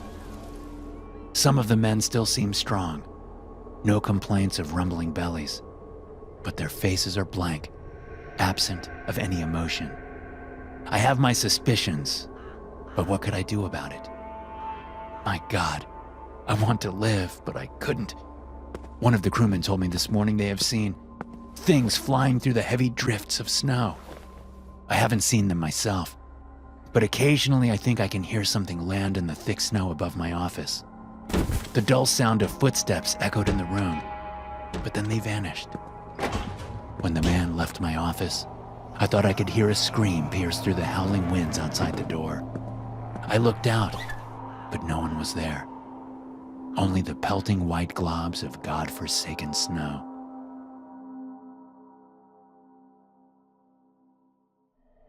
These personal entries recorded by Anonymous are intended for research purposes only. Entries unrelated to the event have been removed. All materials found here are the sole property of Eventide Petroleum and are not authorized for reproduction. If any unauthorized person or persons find themselves in possession of these documents, please contact the corporate office for a financial reward. August 10th, 2021. The jumpers always looked so happy as they marched to their death. You could see their faces clearly from the dozens of security cameras on the deck. Satisfied smiles covered their faces as they bounded carelessly toward the edge of the platform. We've installed a higher railing system around the edges, but it only made them work harder to get over the top. Before they jump, their arms extend out as though they expect something to come from the sky and scoop them up like a mother would pick up a small child. After 1 or 2 minutes of holding their crucifixion-like pose, they fall forward and sail through the air until they make an impact with the churning water below. Suicides on oil rigs aren't common, but they aren't unheard of either. The rate for oil extraction workers is near twice the percentage of males in the general population. At least, that's what I read when I started researching this job. From what I've seen, it is drastically higher here. During my first month on the rig, I watched 2 men plummet to their death from the control room. Braxton and Garvin were their names. Happy guys as far as I could tell. Wife, kids, and nice houses to get back to after their rotations. "Best job in the world," Braxton had told me the day we met. He pointed a finger out toward the endless blue waves that spread as far as we could see. "No better view for that matter. It's almost like the ocean sings to you every night, like it never wants you to leave." He never did leave. 20 days after we met, Earl Braxton and Jimmy Gavin leapt over the side of the rig during the night shift. Their bodies were never recovered. August 28th, 2021. We've lost 3 more men since I last had a chance to write. Derek Overton had only been on the rig for 6 days. Young guy, couldn't have been more than 22. It was his first offshore job, and he had seemed so excited. He was a hard worker too. "You ever hear anything weird when you're working out on the platform?" he asked me one day. "Sounds like there's someone out in a boat singing." "No," I replied. "I work down in control and keep an eye on the vital systems. Don't get outside as much as I should." "I'm probably just hearing things. Tried to ask a few of the other workers up top, but I guess they're too busy to talk. A few of them told me I should wear earplugs, but I don't know. The sound of the waves is soothing. The singing noise too. I kind of enjoy it." That was 2 days before he jumped. Our night shift crew wasn't fast enough to stop him. They never are. Doyle Hargrove was an old-timer. He worked on eventide rigs for over 30 years. According to the duty roster, he was due to rotate home next week. His psychological evaluation was top-notch. No history of mental illness. All of his crew said nothing seemed out of place. If anything, he seemed happier than he had in months. Just the same, Doyle threw himself over the side of the rig during the night shift. The third death wasn't a jumper. One of the motor hands, Alvy Spencer, was found standing near the edge of the platform, arms outstretched, looking toward the sky. 2 roughnecks on the night shift saw him and managed to drag him back from the edge before he scaled the railing to fall into the drink. Alvy fought them tooth and nail as they pulled him toward the barracks. A few other men heard the commotion and came running to aid in the rescue. The motor hand punched and kicked everyone around him and scrambled to find a grip on the rig floor as they pulled him toward the bulkhead. The whole time he was just screaming the same thing over and over. "Let me go! It's so beautiful! Just let me go!" Unsure of what to do, the rig manager had them secure Alvy in an empty storage room while he radioed the mainland crew. They informed us they would send a helicopter to retrieve Alvy and take him in for a mental health evaluation. We were all relieved to have finally saved one, but the celebration came too early. When we opened the storage room, Alvy Spencer swung from his belt, secured to a pipe. Poor bastard. Thought we'd managed to save one. September 20th, 2021. Shit just keeps getting more and more strange around here. There have been no more jumpers, which is great, but corporate has made some odd changes. Our old rig manager was replaced with some suit from corporate. He doesn't seem to have much experience in the field. Has a strange way about him. Made a lot of changes, too. Everyone who works outdoors on the rig has to wear earplugs during their entire shift. No exceptions. It wouldn't be that big of a deal, but it's difficult to call someone over the loudspeakers with a wad of foam in their ears. Men have to work in 2-man teams now, regardless of their position. If one goes to the bathroom, the other goes with them. They eat together, shower together. The only time you are away from them is when you go to bed. You even have to fill out a daily observation report about your partner. The questions are weird. You figure it would be a productivity thing, but it isn't like that at all. Has your partner exhibited any odd behavior? Does your partner stare off into the distance frequently? Does your partner seem to hum or sing as they work? Have you noticed your partner spending too much time near the edge of the platform?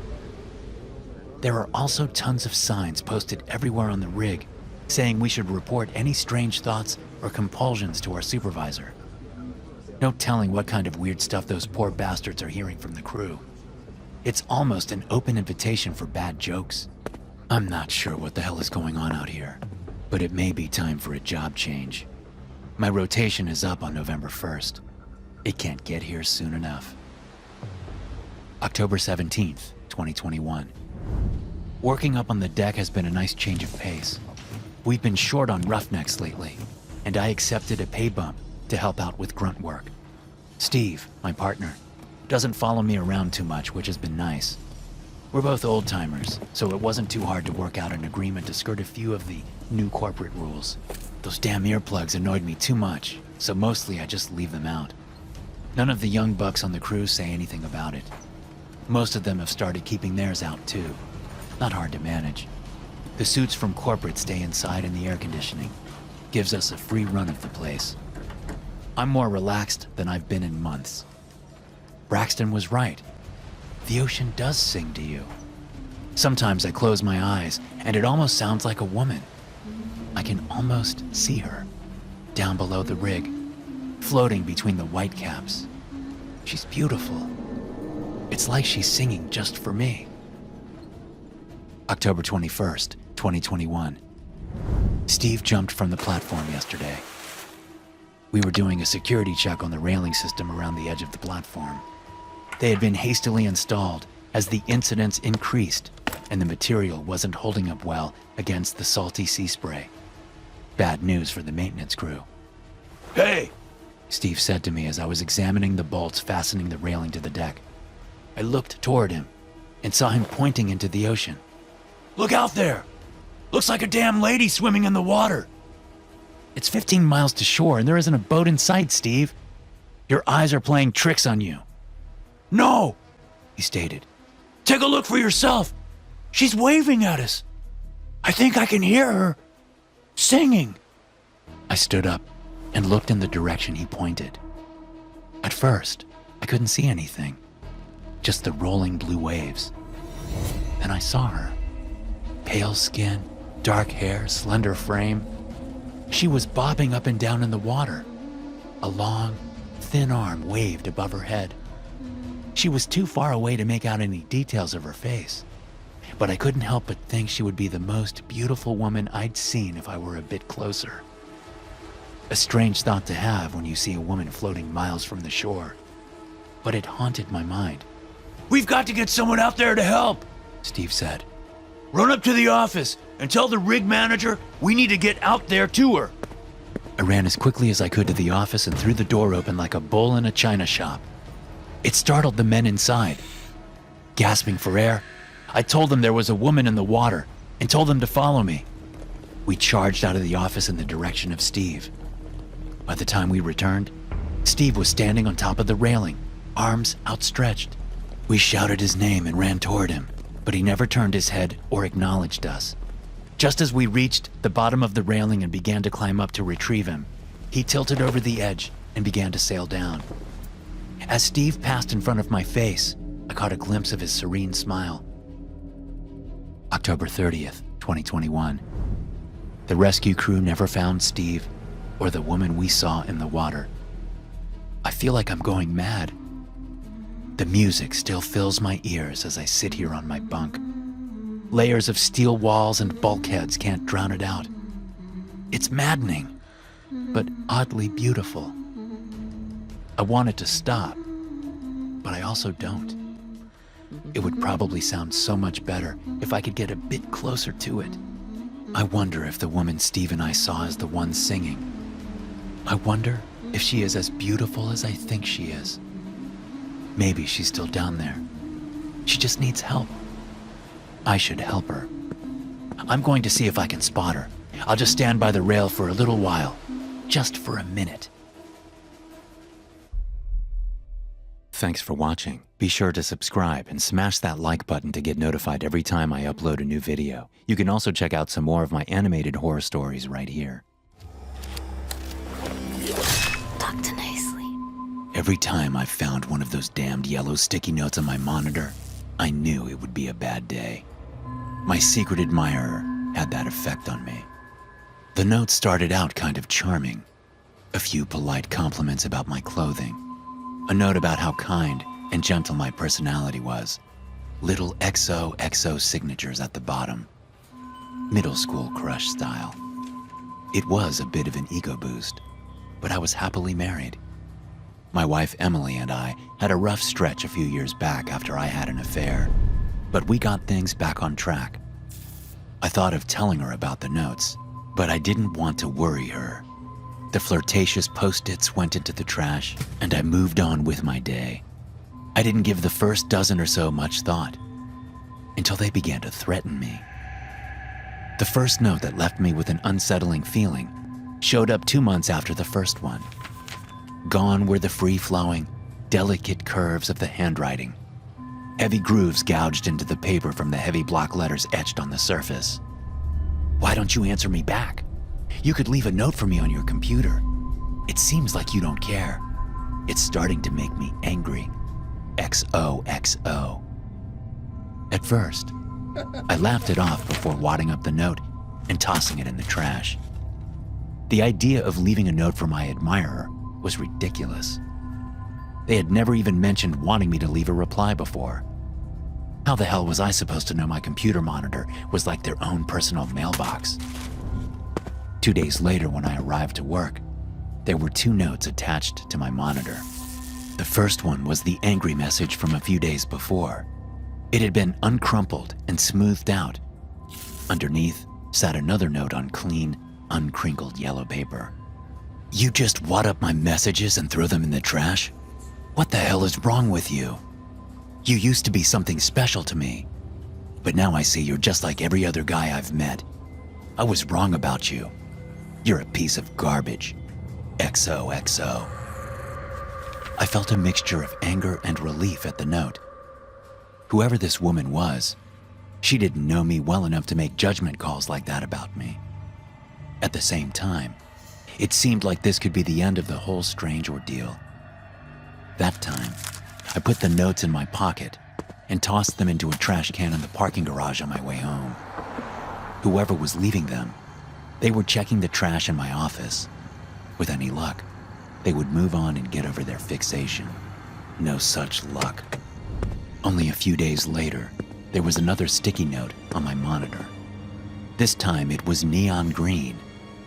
Had they written me so many damn notes that their yellow pad had run out? My throat tightened as I pulled it from the screen and read, We all have our shortcomings, but I'm willing to forgive you. Please stop throwing away my notes. These little moments mean so much to me, and it hurts to know you don't feel the same. That's okay, though. Your feelings for me will change with time. If they don't, I may have to hurt someone. XOXO. I immediately took the note to the HR office. One of the reps read it. Her eyebrows raised and her head held back in surprise. She placed it down on her desk and pulled off her reading glasses. How long has this been going on, Paul? She asked me in a concerned tone. I'm not sure exactly, I said, scratching my head. They've left a dozen notes. 2 dozen, maybe. Do we have security cameras on the floor? No, she said, shaking her head. No cameras, I'm afraid. Too expensive. Same reason they laid off the security officer in the building. Post-COVID America isn't exactly thriving. She gave me a look of sympathy and told me to tell her if any more notes showed up on my computer. I nodded and told her I would. We both silently acknowledged that this was the first of many conversations on the matter. Over the next few weeks, I made multiple trips to the HR office to report the notes. They rambled endlessly about how heartless I was, how angry I'd made them, and the violent things they would do to me if I didn't respond soon. It was becoming exhausting. Last week when I arrived to work, there was a hot pink sticky note on my computer monitor. I was at a breaking point. The notes wouldn't stop. HR didn't know who was leaving them, and my place of work was doing nothing to put an end to this. At that moment, I would have done anything to get it to end. The note offered the option. I get it, you're not interested. I'll back off, but only if you meet me tonight. I'll be on the 5th level of the parking garage near the stairwell exit. 8 p.m. Don't be late. XOXO. It was 7:58 p.m. when I stepped out of the elevator onto the 5th floor of the parking garage. My heart was racing, and a cold sweat ran down my back. From in front of the elevator, I had a clear view of the stairwell door about 200 feet away. No one was there, so I made my way in that direction to see if I could find them. Suddenly, a red ember glowed brightly in the shadow cast by the door. Someone was smoking a cigarette in the darkness. The muscles in my body tightened as I willed myself forward. My admirer was there, standing in the dark. Hello? I called out. A cloud of smoke billowed from the shadow. It's Paul. You wanted to meet me? A woman stepped out of the shadow and dropped the cigarette to the ground, grinding it with her foot. She held a gun in her left hand. It was my wife, Emily. Emily? I questioned. What the hell are you doing? I left the notes as a test. A few days a month I stop in your office on my way to work and leave notes. The cleaning crew thinks I work there, I guess. She said, her face streaming with tears. I thought after all the trouble we had from the affair, you would tell me if someone was trying to steal you away from me again. You left the notes? I stammered. What the hell is wrong with you? I wanted to be sure you wouldn't try to meet another woman again. She said, lifting the gun toward me. But you did. Here you are, trying to meet some easy score. Emily, you can't be serious. I shouted. I came here to get this to stop. Why are you doing this? I knew you would, she said, but was cut off by the eruption of police sirens. She looked toward the ramp at the flashing blue and red lights. You called the police? I nodded. Of course I did. I exclaimed. I thought someone was going to hurt me if... The thunder of a gunshot was all I heard before the world went black. I woke up in a hospital. My entire body ached. There were thick white bandages wrapped around my midsection. A nurse saw that I was conscious and ran to find the doctor. A police officer was in a chair beside me. After my physician entered the room, they explained that my wife had shot me in the abdomen and fled the scene. A manhunt was underway, but they hadn't located her yet. A protective detail would remain with me at the hospital until I was released. They never found her. That was about 5 years ago. I've relocated since then. New state, new job, new life. It's been relatively peaceful until recently. You see, yesterday I headed into the office a bit before the sun came up. When I turned the light on, there it was. A bright yellow sticky note on the center of my computer monitor. Working for a residential property management firm is about as glamorous as it sounds. It's a decent living, but most of the tenants can drive you batshit crazy, especially at Martin Place. About half pay their rent late if they pay it at all. Eviction court takes up most of my time. Whenever I'm not booting out a squatter, I'm doing small repairs in the apartments. No one else in the office would take the place, so I got stuck with it. I can honestly say I never had a tenant I liked there, except for Doug Albertson. He was decent. In the beginning, anyway. In the end, he was the most abominable person I'd ever met. Doug moved into apartment 6, normal-seeming fella, mid-40s, no kids, work-from-home job. Behavior modification, He said. I meet with people over video chat to help them break their bad habits. Smoking, cursing, nail biting, you name it, and I can put a stop to it. He had his groceries delivered and took only his trash out at night. Nice, but reclusive. The guy never called for any kind of maintenance. The most communication I had with him was the day I showed him the place. You'd see him now and again in the hall, but that was it. The rest of the building was chaos. Non-stop parties, drunks stumbling down the hallway, and druggies passed out on the stairs. Most of these miscreants were guests of Toby Hansen in apartment 7. He raised hell all day. I was walking down the stairs on a cold afternoon when I had one of my rare Doug sightings. He was walking up the steps with his mail. We waved to each other and mumbled hellos as we passed by. Excuse me. Doug called out from the top of the stairs. May I speak with you for a moment? Sure, I replied. What you need, Doug? He smiled uncomfortably and kicked his toe on the ground. You could tell he was uncomfortable. I looked at my watch to give him the silent hurry the hell up signal so he'd move things along. The gentleman in apartment 7 keeps late hours, He said very politely. very noisy. Do you think you could talk to him for me? Sorry, Doug, I responded. I've talked to Toby Hansen about a dozen times, telling him to keep that racket down. Son of a bitch ignores me. Can't evict him for being a turd. Kid pays his rent. Your best bet is to call the cops with a noise complaint. If the boy gets enough fines, maybe he'll shut up. I would rather avoid involving the police. He said dryly. Perhaps I can help him modify his behavior. Thank you for your help. We said goodbye and went about our business. That was the last complaint I ever received about Toby Hansen. Suddenly, he became a model tenant. His rent was always in the drop box on time. I figured he must have gotten a job because he was never home when I was in the building. All of his no-good friends vanished. The parties came to an end. It didn't fix the other 10 piss-poor tenants, but it went a long way toward quieting the place down. Over the next few months, oddly enough, the apartment building started quieting down a great deal. The couple in apartment 3 stopped their round-the-clock bickering and yelling sessions. For as long as I could remember, you'd always hear them shouting at each other anytime you were in the building. Shattering plates, clothes being thrown out the window, arguments in the hallway. One day, they were just quiet. I'd get a maintenance request every other month or so from them, which I'd take care of while they were at work. Otherwise, not a peep.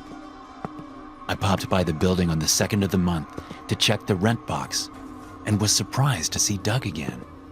He lived on the 2nd floor, but I could swear he was coming out of apartment 5, Joe Kimbler's place. He was a violent alcoholic with an impressive rap sheet. Didn't seem like Doug's kind of company. But who's to judge? Morning, Doug. I shouted and tossed my hand in the air in his direction. The building was as quiet as a tomb. A welcome, if not unusual, change. This may be the most peaceful I've ever heard this place. Doug smiled and waved in return. It's all about behavior modification, sir. He replied as he started up the steps. Your suggestion worked. I spoke with Mr. Hansen as well as the other residents. It seems my skills were able to help them work through some of their issues. Have a good day. You too, Doug. I shouted back to him. He vanished into his apartment. My job had become manageable, enjoyable even. That was until August of this year when half of the rent checks from the building bounced. I called the tenants multiple times, but not a single one of them answered. Probably left 36 voicemails. Hell, 100 text messages. Emails, not that anyone checks the damn things anymore. No answer. I was shocked to see Doug's name on the list of bounced checks. After a few days and no returned calls, I headed over to the building and started knocking on doors. No one on the 1st floor answered. They weren't a likely bunch to maintain regular employment, so I figured a few of them were dodging me. I headed up the stairs and knocked on Doug's door. No answer. I hammered harder, calling his name, but still no response. Just as I was turning to walk down the stairs into the car, I heard a muffled noise inside. I called his name a few times, but no answer. Just those muffled cries. Reaching into my pocket, I pulled out my key ring and slid the master key into the lock. As I pushed the door inward, an overwhelming smell washed over me. Ammonia and rotting food, maybe. Smelled like a damn kennel. Doug? I shouted. You here? You okay? No answer other than a muffled voice coming from his bedroom. Concerned he may be hurt, I headed for the door and opened it. The stench intensified so badly that my eyes began to water. Suddenly, the room was filled with a chorus of muffled moans and sobs. Along the walls of the bedroom were dog cages. Inside each one was one of the building tenants. Their ankles and wrists were tethered together, dirty rags in their mouths, and shock collars around their necks. On a table in the center of the room sat a single sheet of paper. I picked it up and read the brief script. I apologize for the bad check, sir. Some things cannot be avoided. I won't be returning. But as a thank you for the wonderful accommodations, I have completed my behavior modification sessions with your tenants. They shall trouble you no longer. Yours respectfully, Doug Albertson.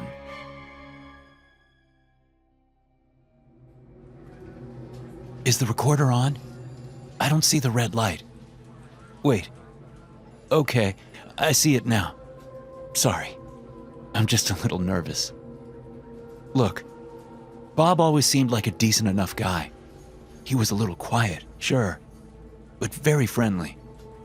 Working as an accountant at an insurance company isn't the most exciting job in the world, and doesn't tend to attract the most exciting people either. We didn't know him well enough, even though he'd been there about a decade. His office was pretty sterile. No picture of a wife or a husband, for that matter. No pictures of children. He never shared personal details about his life. Everyone in the office would invite him to birthday parties or potlucks at lunch, but he just stayed in his office. Ate at his desk every day as far back as I can remember. A bologna sandwich, a bottle of water, and half of a banana. Never deviated from his routine. Seemed like a good enough guy, though. Mr. Applegate, our manager, he was less pleasant. He was a micromanager if I ever met one. No detail of a project was too small for him to scrutinize. The guy would rip you to shreds in a meeting for the smallest error. Everyone walked on eggshells around him. I don't think anyone deserved what happened to him, though. During an afternoon meeting, Mr. Applegate was lecturing the staff about the importance of double-checking all financial documents for final submission.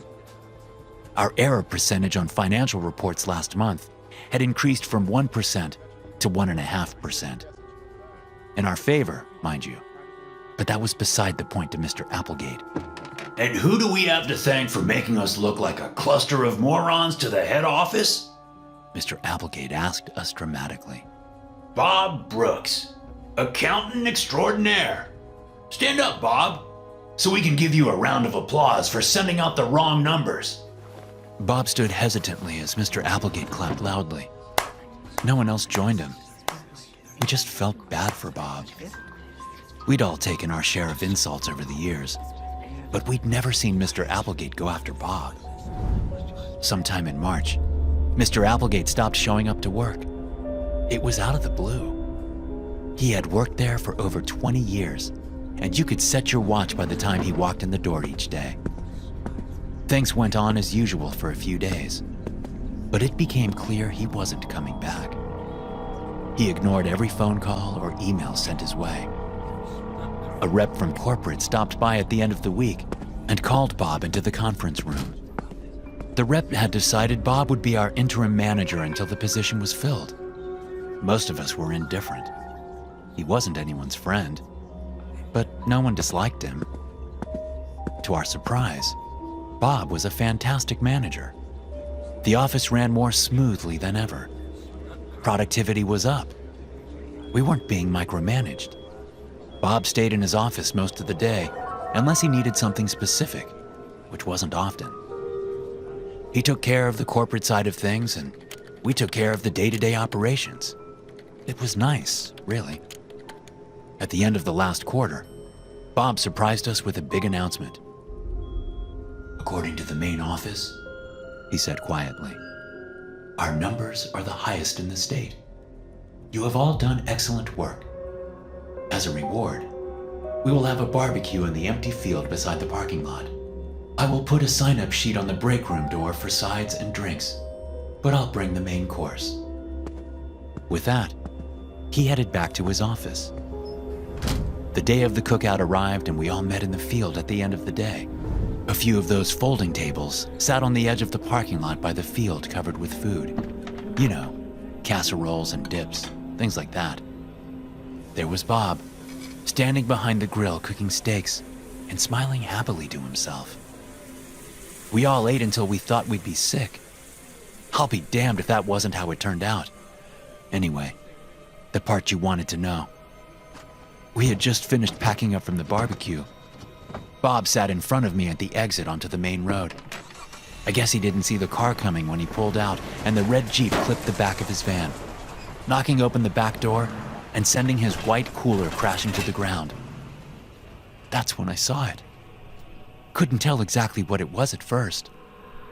There were some leftover steaks from the cookout scattered on the road. I thought they were steaks anyway. I feel sick thinking about it. That's when I saw the hand sticking out of the cooler. Before I could register what I was looking at, Bob peeled away in his damaged van, leaving the cooler behind. I don't know why the hell I got out and looked, but I did. Already told your officers my fingerprints would be on the lid of the cooler. I lifted up the lid, and that's when the arm rolled out. Inside were the rest of the pieces of Mr. Applegate, the parts we didn't eat at the cookout. I don't know why he did it. Have you found him yet? Thanks for watching. Be sure to subscribe and smash that like button to get notified every time I upload a new video. You can also check out some more of my animated horror stories right here. Talk nicely. Are you seeing this? Wilson asked as he pressed his headphones closer to his ears. We were sitting in the claustrophobic, damp sonar room, searching for any signs of movement out in the deep oceans surrounding us. A blip had appeared on our sonar, notifying us of a rapidly moving object approaching from 15 nautical miles away. It was large, and based solely on its size alone, I doubted it could be a living organism. On the other hand, its speed was far too quick to be an enemy or allied submarine. Silence fell upon the rest of the crew as the mysterious object closed in on our location. We were working on identifying it, trying to figure out if it was worth waking our captain from his well-earned slumber. The audio signature doesn't match anything I've ever heard before. It's bizarre, Wilson said. Even though our hydrophones marked the very peak of military hardware, able to detect feeding shrimp off the bottom of the ocean miles away, they couldn't recognize this noise. Wilson sat frozen in his chair, desperately trying to put his 3 decades worth of experience to the test. But it was to no avail. And if Wilson couldn't figure it out, then no one could. It's getting closer, I mumbled before reading out the object's constantly changing location. How is this possible? It has to be another submarine. Russian, maybe Japanese, Wilson suggested. Better hope for the latter. We're not supposed to be in this region, I responded. Our executive officer, Henderson, had already assessed the situation and was worried enough to alert Captain Banks. We needed his permission to initiate stealth protocols, given that we hadn't the faintest idea what we were facing. Best case scenario, it was a system malfunction. Worst case, an enemy vessel. Even though full-out combat was unlikely, our presence in hostile territory just might be enough to start an international incident. Something's not right here. It's too large, I repeated. Though the scans weren't always accurate, we estimated the object to be 300 meters in length, almost twice as long as our largest submarines. Can't be, Wilson insisted. Even the Typhoon-class vessels aren't that big. But its size wasn't what worried me the most, but rather the impossible depth and speed it traveled at. We were pushing the boundaries at almost 500 meters, but the detected object was moving at twice our depth and 3 times our cruising speed. If I didn't know better, I would have called it an impossible feat. The sound it produced was far too loud for a stealth vessel, but obscure enough to avoid automatic detection. It was akin to a whale's mating call, but produced a far deeper pitch, pulsating with a repeating rhythm. Paradoxically, the sound appeared natural, yet all too foreign. Only when I listened to it for a good 15 minutes did I realize that it looped.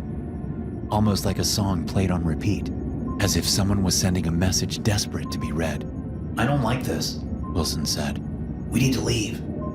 Though his impulse to escape resonated with the rest of us, it was a decision that could only be made by Captain Banks himself. But for such a decision to even be considered, we'd need the support of an executive officer.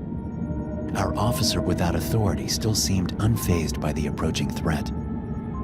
I almost let out a sigh of relief as I felt the submarine decelerate. The engines fell silent, and the lights dimmed. It was clear that we'd been ordered to stop, if only to remain undetectable from whatever was heading our way. Captain Banks entered the sonar room shortly after, taking the XO to the side to get briefed on the situation. Due to the uncertain nature of the situation, the captain had decided to stay put as we waited for the object to pass beneath us. Regardless of what exactly it was, we couldn't afford to take any risk, and at the depth it was traveling, we should have been in the clear. All the while, I kept calling out the object's position, trying to hide the fear building up within me. 2,000 meters. I called out. The thing was moving closer, ascending from the depths as it approached us. As it got closer, the same bizarre rhythm increased in intensity. 1,500. I continued. The thing was moving faster than any underwater vessel known to man, surpassing the quickest animals on the planet despite its terrifying size. 1,000. While it had moved to shallower waters, it was still a couple of 100 meters below us. There was still hope, albeit with a dangerously narrow margin. 500. That's when I noticed its speed changing. To our collective horror, it started slowing down, still moving at impressive speeds, but seemingly affected by our presence. 300. Whatever we were about to face, it knew where we were. 200. Pearls of sweat formed on my forehead. In a few seconds, it would be straight under us.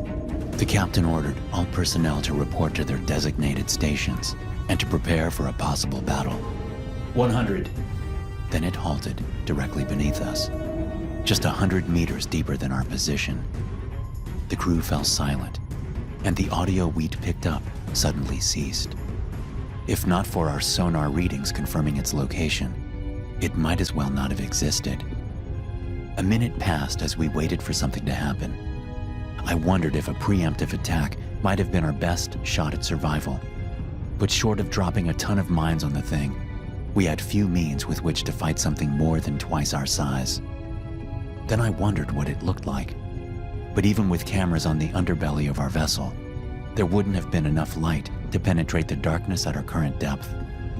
We were essentially blind, except for a dot on our radar, showing little more than the size of our stalker. 5 uncontrollable minutes passed, which felt like an eternity. And there was nothing we could do, except to wait for something, anything to happen. Then, as abruptly as silence had fallen upon us, it was shattered with an ungodly shriek originating from directly below us.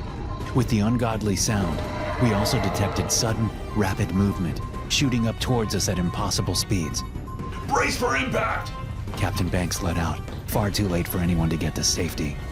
Loud alarms howled through our ship as it violently shook from the impact. Those not firmly locked to their seats were flung around like clothes inside a dryer. With that single crash, half a dozen men had their backs and necks broken. We detected another horrific shriek, breaking its prior rhythm with constantly lowering pitch. With it, loud clunks resonated through the room. A pressure wave shot through our sector, popping our ears as it passed. Hull breach in the control room! Wilson yelled. Before rushing to repair the damage, we attempted to reach the crew further back via radio. But with power intermittently cutting out and possible fatalities, we had no way of assessing the situation. In a state of shock, I could do little but wait for orders and pray that my training kicked in. But orders would not come, as the captain was lying unconscious in a corner. Captain! Wilson called as he rushed to his aid. Just from his awkward position, we could tell that the captain had died on impact. Without Banks in charge, the role fell to the executive officer. Wilson, Peterson, with me to the control room. Henderson commanded with as much confidence as he could muster. The control room was on the same floor, a bit further back on the submarine. The door was kept closed, but luckily it hadn't been locked due to the crash. Wilson entered first, letting me follow behind him. Henderson came in last only to assess the damage before taking control of the rest of the ship.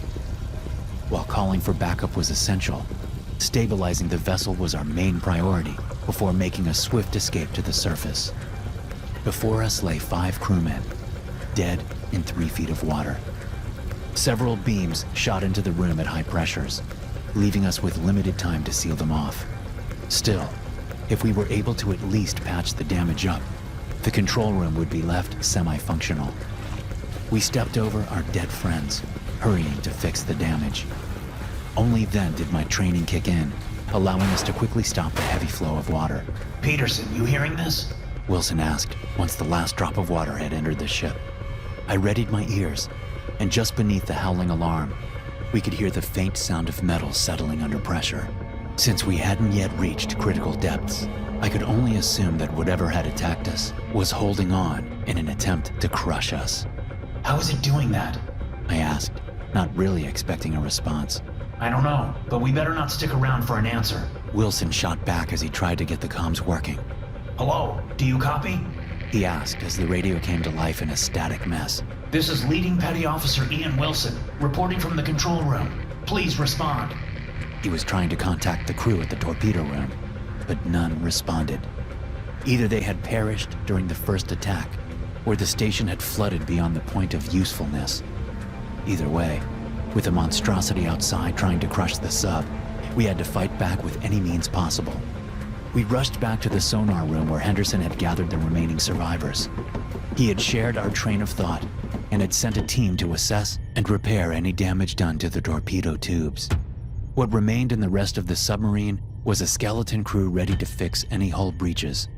As long as the creature is latched onto us, we can't launch any torpedoes without risking irreparable damage to the submarine, Wilson argued. Do you have any other suggestions? Either we fight back, or this monstrosity pulls us down to the abyss, Henderson said. Do we even know what the thing is, or what it looks like? I asked, while simultaneously trying to come up with an escape plan. We got some photos. Can't tell you much, except for the fact that it's biological, Henderson explained. Good, Wilson chimed in. That means it can bleed. Wait a minute. What if we don't arm the torpedoes? I suggested. The impact might be enough to hurt the bastard. Probably won't kill it, but might force it to let go. Given that it's hanging directly onto our torpedo ports, Henderson said. It's the only chance we have. He nodded in agreement, telling us to personally relay the information to the attack crew in lieu of functioning comms. Wilson already stood ready by the ladder, prepared to dive down into the bowels of our submarine and fight whatever threat we faced. Help isn't coming, Henderson explained. Which means we have the luxury of firing at will without being questioned by high command. With that, we headed downstairs towards the torpedo bay. The bow was filled with water that went waist high. Half a dozen bodies littered the way. Most had been killed by the creature's first impact, while others had been pinned to the floor under various pieces of debris, forced to drown in a few feet of water with no help in sight. A handful of crewmen had gathered by the torpedoes. They'd already sealed any leaks, but the water pumps would need more attention before being functional. Still, the torpedo tubes were above water, remaining operational. Disarm the torpedoes, I ordered. Disarm them? We want to kill the bastard, One of them responded. The torpedoes shoot out at 100 knots. While it won't kill the creature, it might cause it to let go instead of killing us all in the process, I explained. The men glanced at each other, relieved that their suicide mission had turned to one with a faint glimmer of hope. They redirected their attention back at me, nodded in agreement, before proceeding to disarm the torpedoes. It would only take a minute, rendering them little more than metal chunks to be shot at a creature strong enough to crush us underneath its own weight. It was a futile plan, but the only one we had. We rapidly loaded up the 6 functioning torpedo tubes and prepared to fire. We just had to pray that some of them would hit the attacker at a reasonable speed, hopefully hard enough to make it let go. Fire! Wilson demanded with a raised hand. As demanded, the torpedo operators initiated a barrage of non-explosive warheads. From the 6 loaded, only 4 whirred to life, launching their content out into the dark ocean before us. Most seemed to miss the mark, floating harmlessly into the open waters. But a couple hit, each causing the monstrosity to slip slightly off the submarine, letting out agonized yells. It worked! Wilson let out. Again! At unparalleled speeds, the crew mounted the torpedo tubes once more, even doing most of the work manually. It was an impressive sight. Wilson ordered another barrage, this time only loading up the functional tubes. 4 torpedoes were shot at the creature. It winced in pain, finally letting go of our submarine. It shook as we fell free from its grasp, but we weren't yet free from danger. We had to deter the monster from attacking for a second time, but that time with proper firepower. Prepare to fire live torpedoes! Wilson ordered. Another barrage of 4 torpedoes were loaded, that time filled with actual explosives. I called Henderson over the radio to ask for exact locations, praying that the comms were back up and running. With our own computers barely functional, we had to rely on our fresh captain's instructions for a successful hit. LOD James Peterson here. We've armed the torpedoes. We need the thing's exact location to get a hit. Do you copy? It's retreating into the deep, 50 meters directly below our position. Fire at will. Henderson said on the other end. I relayed the instructions, and Wilson gave permission to fire the load. A few seconds passed between the torpedoes leaving the tubes, before we had 2 confirmed impacts, only noticed by shock waves reverberating through the ship. It had been a successful attack, and our ship was finally free of the monster's grasp. The crew let out a few tired cheers, relieved to be alive, but horrified by the loss of so many crewmen. Exhausted, we took the majority of the crew back to Henderson, who'd moved his team further back to the control room. But what greeted us were not relieved faces, but ones filled with utter panic. People were scrambling around, desperately trying to fix damage I couldn't see. The nuclear reactor is severely damaged, Henderson said meekly. If we don't fix it, we're going to suffer a meltdown within the next few hours. With the nuclear reactor located in the dead center of the submarine, we had several access points. But with the reactor suffering a meltdown, we couldn't safely enter from any of them. Running the backup engine would keep the submarine running, but it wouldn't buy us enough time to return to shore for emergency repairs. We would have to deal with it ourselves or risk the agonizing death of every man on board. Under normal circumstances, its thick walls protected the crew from catastrophic radiation poisoning. But during a meltdown, the released radiation would reach 1/4 of that measured after the incident at the Fukushima power plant. How much time do we have? I asked. 2 hours, maybe less. Henderson said. So, we fixed the damn thing. Wilson suggested. His statement froze us in place for a moment. It was the most reasonable solution, but it came at catastrophic sacrifice for the poor bastard who took the task upon himself. Whoever goes inside the reactor is going to die. You do realize this? Henderson asked. And if no one goes, we all die. I'll do it then, Henderson said, his face pale as a sheet. No, you won't. This ship needs a captain. You're not allowed to sacrifice yourself. Besides, I'm probably the only sucker left on this boat alive that has actually dealt with nuclear reactors up close, Wilson explained. There were no words needed. We all knew Wilson had provided the only plausible solution. Like the Marine he was willing to give his life if it meant the rest of us could live. Either way, if nothing was done, we'd be killed by radiation or by the monstrosity from the depths returning for seconds. I escorted Wilson towards the nuclear reactor, ready to do whatever I could as he attempted to repair the damage. There were radiation shields aboard the sub, but they do little to negate the massive dosage of radiation Wilson would absorb as soon as he entered the reactor.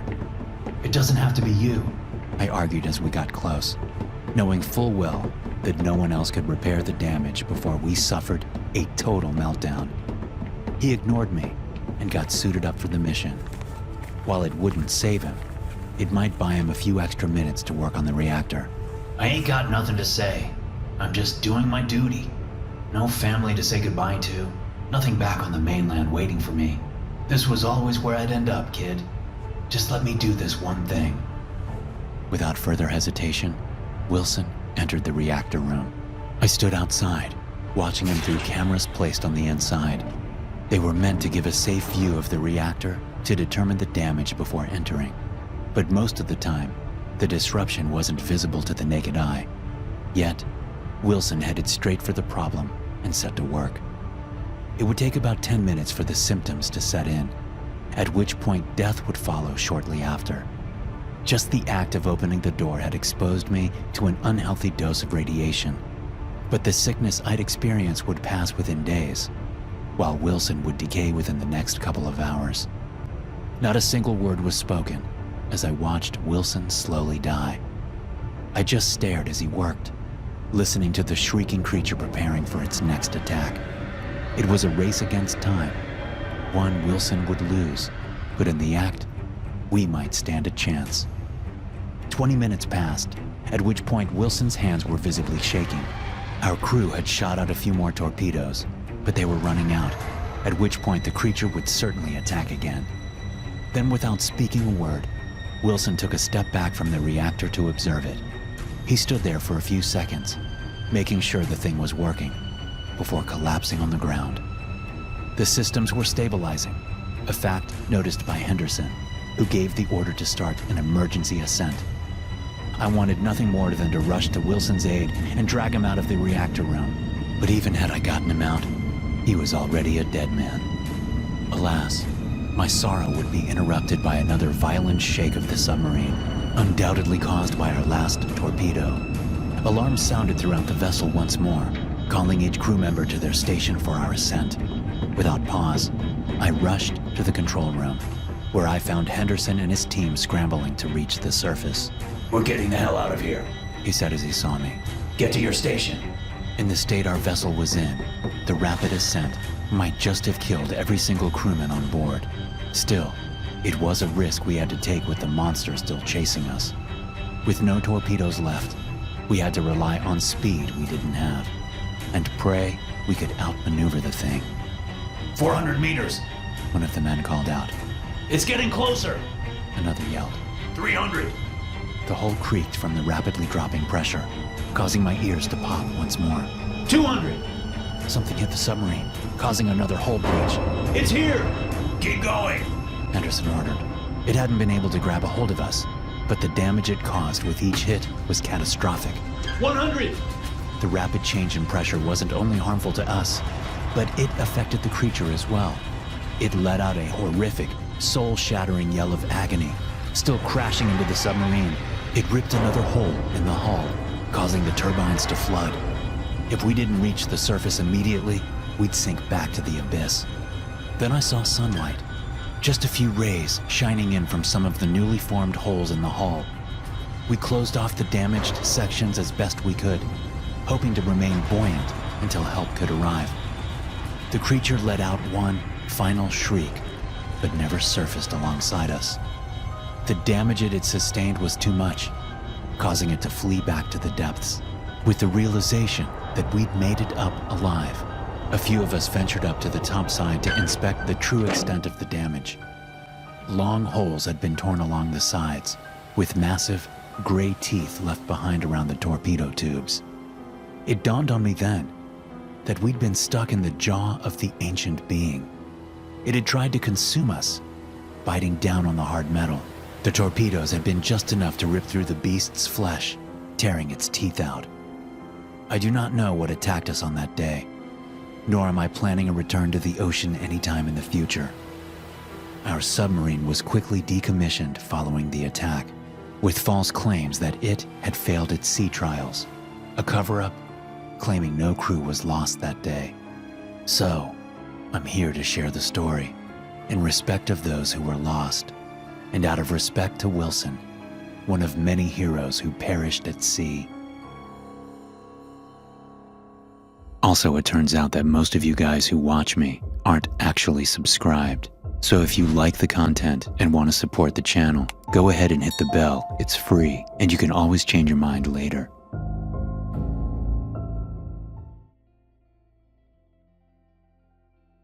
My old captain once told me a story about why submarines were built without windows.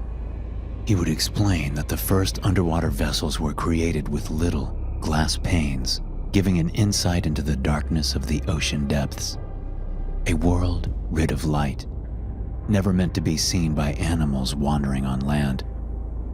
It's not the isolation that drives a man mad, He'd claim. nor is it solitude. No, what drives a man to the brink of insanity is to stare into the heart of the sea and pray that nothing stares back. While it wasn't unusual for old men at sea to tell tall tales, my captain was on the loony end of the spectrum after one too many years spent in a metal box. That's one of the many reasons that each and every man has to endure a long and rigorous psych evaluation before setting foot on a submarine. Obviously, that was an aspect of the job my captain hailed as pointless pseudoscience. I never believed his stories, but they stuck with me. We had all been well versed in the functionality of military submarines. We knew that windows provided a weakness to the structural integrity and were hence never integrated into military-grade vessels. If I were a better man, I would have said that my captain knew that as well. As fate would have it, my captain did meet his end at sea. He'd end his own life by tying himself up in a metal chain before jumping into the ocean in the darkness of night. But the idea of men going mad at sea stayed with me. A kind of madness only understood by those living at sea. Men were never meant to venture that deep into the abyss, a fact proven by the thousands of lives ending at the bottom of the ocean. Whenever I lay awake at night to the sound of our submarine's hull settling under pressure, I'd hear my old captain's words of warning not to stare into the abyss. Because if you do end up staring into the darkness, only horrors unfold when you pretend to be the one in control. Our mission took place on the 7th of July, 2021. A skeleton crew had been stationed aboard the USS Hattle with a simple mission statement to remain underwater for 200 days without resurfacing.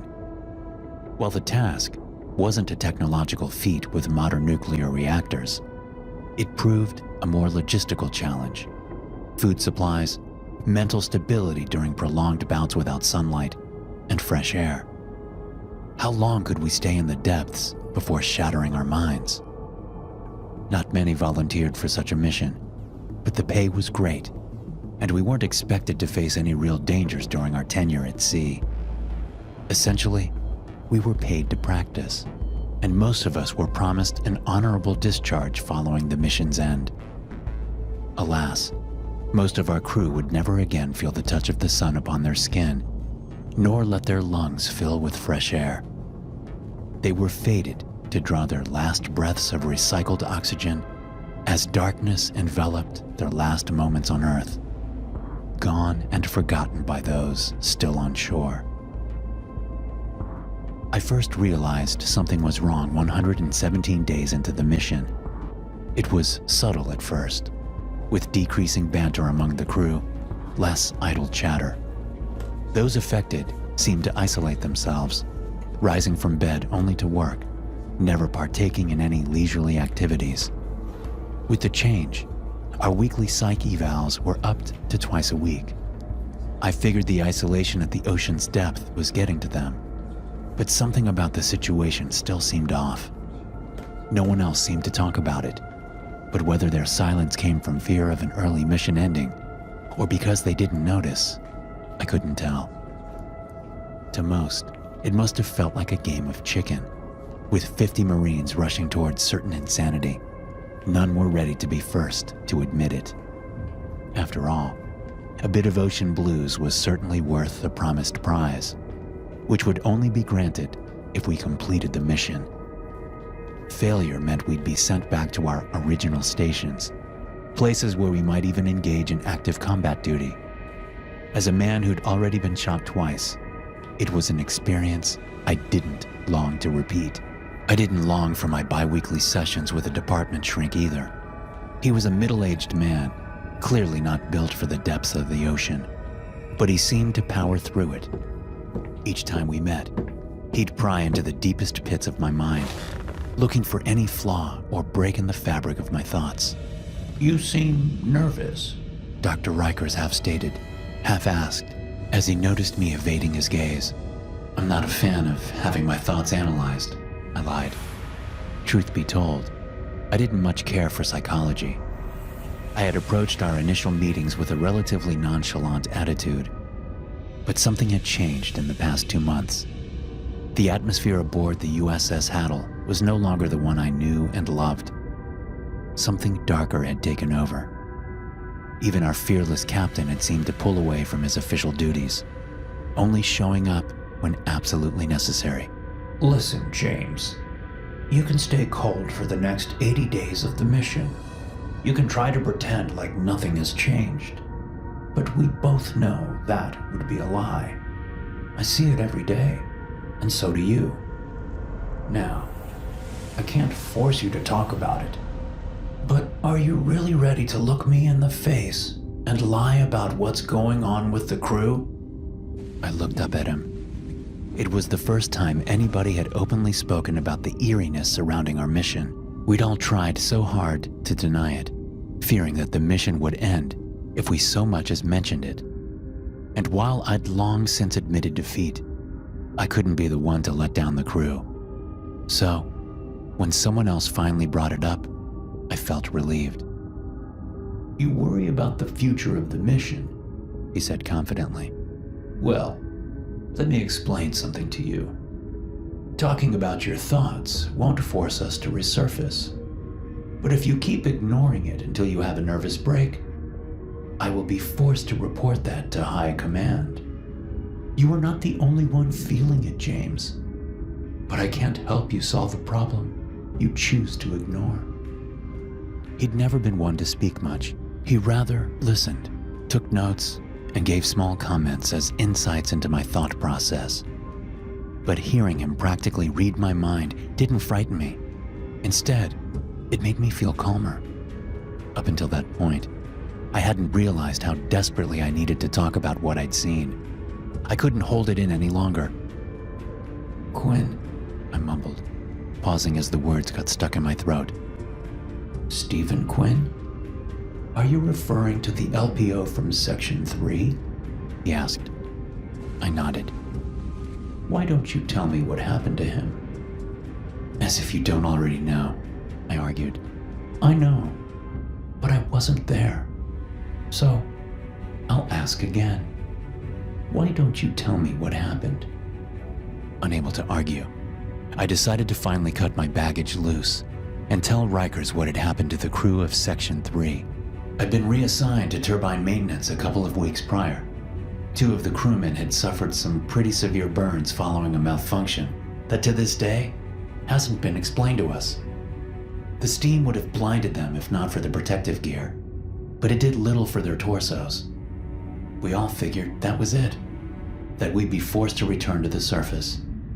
But the doc determined that the injuries weren't severe enough to call off the mission. But it just didn't sit right with me, you know? I've never seen such bizarre damage to any turbines. It wasn't just wear and tear. It was something more. Sabotage. I fixed the turbines alongside what remained of the crew at the section, but they weren't happy about my presence. For the entire week we spent on repairs, I don't think a single person spoke more than half a sentence to me. They looked jaded, detached from reality. It's not the first time I've seen sailors turn to autopilot, but this was something else. Still, I performed my duty to the best of my ability, but I couldn't get used to the silence. Then during the second week, I started to realize just how sick they looked. Not just pale faces and heavy eyes. They looked hollowed out, empty. I'd find them sitting on the floor for hours at a time, never speaking a word. I asked if I could help them, but they kept brushing me off. I'm honestly surprised the mission kept going, considering the state of those men. I don't know which shrink was supposed to evaluate them, but they clearly weren't fit for duty. I kept reanalyzing the turbine damage, certain of foul play. But before I could get any actual answers, I found Quinn. It was a late shift. Most of the sailors had gone to sleep, leaving only a skeleton crew to maintain the turbines. The guy sleeping in the hot rack above me was snoring like a banshee, keeping me awake. And this absolute certainty that I'd missed something just wouldn't leave my mind. So, I got up to check the turbines once more, hoping to find an entirely different rack free when I returned. It was darker than usual. Some of the lights had gone out, another problem needing to be fixed. I didn't even realize something was wrong until I slipped on something wet, falling face first to the floor. Only when I stood back up did I realize my arms were covered in blood. I thought I'd been hurt, but I quickly realized that it wasn't my blood. I followed the blood around the turbines to find 3 Marines with their throats slit and their stomachs cut open. They'd clearly been lying there for a few hours, something I could tell from the decomposing stench they emitted. Then I found Quinn sitting in a corner. His hands were covered in blood, but whether he'd been the one to inflict the damage or tried to help them, I didn't know at the time. Since he didn't exactly seem hostile towards me, I didn't think to defend myself. I just confirmed the men's deaths before tending to Quinn. As I checked him over, he started whispering to me. His words were incomprehensible at first, but he kept repeating the same phrase over and over again. "I've looked into the heart of the void. I know where it'll lead us," he said, almost rhythmically, as if he were in a trance. Quinn was taken away, distressed but unharmed. It would only be upon closer inspection that we realized Quinn had been the one to murder his friends. He had slit them open and bitten chunks out of their innards. He had become a monster. Our mission should have ended there, but by the time the next morning rolled around, the room had been cleared out, and Quinn was nowhere to be found. Most of our crew never even realized what had happened, besides noticing some of the other crew missing. But since the captain had essentially blocked off the control room to all save a few members of his elite, people figured they'd been transferred. But I knew the truth. "Why didn't you tell anyone?" Dr. Rikers asked, breaking me free from my trance. "I wanted to," I mumbled. The XO pulled me aside after it happened, warned me not to speak openly about what I'd seen, threatened me with a reassignment once we finally resurfaced. Very vaguely, of course, but we both knew what he meant. "Still, you're telling me now?" he continued asking. "Yeah, I suppose I am."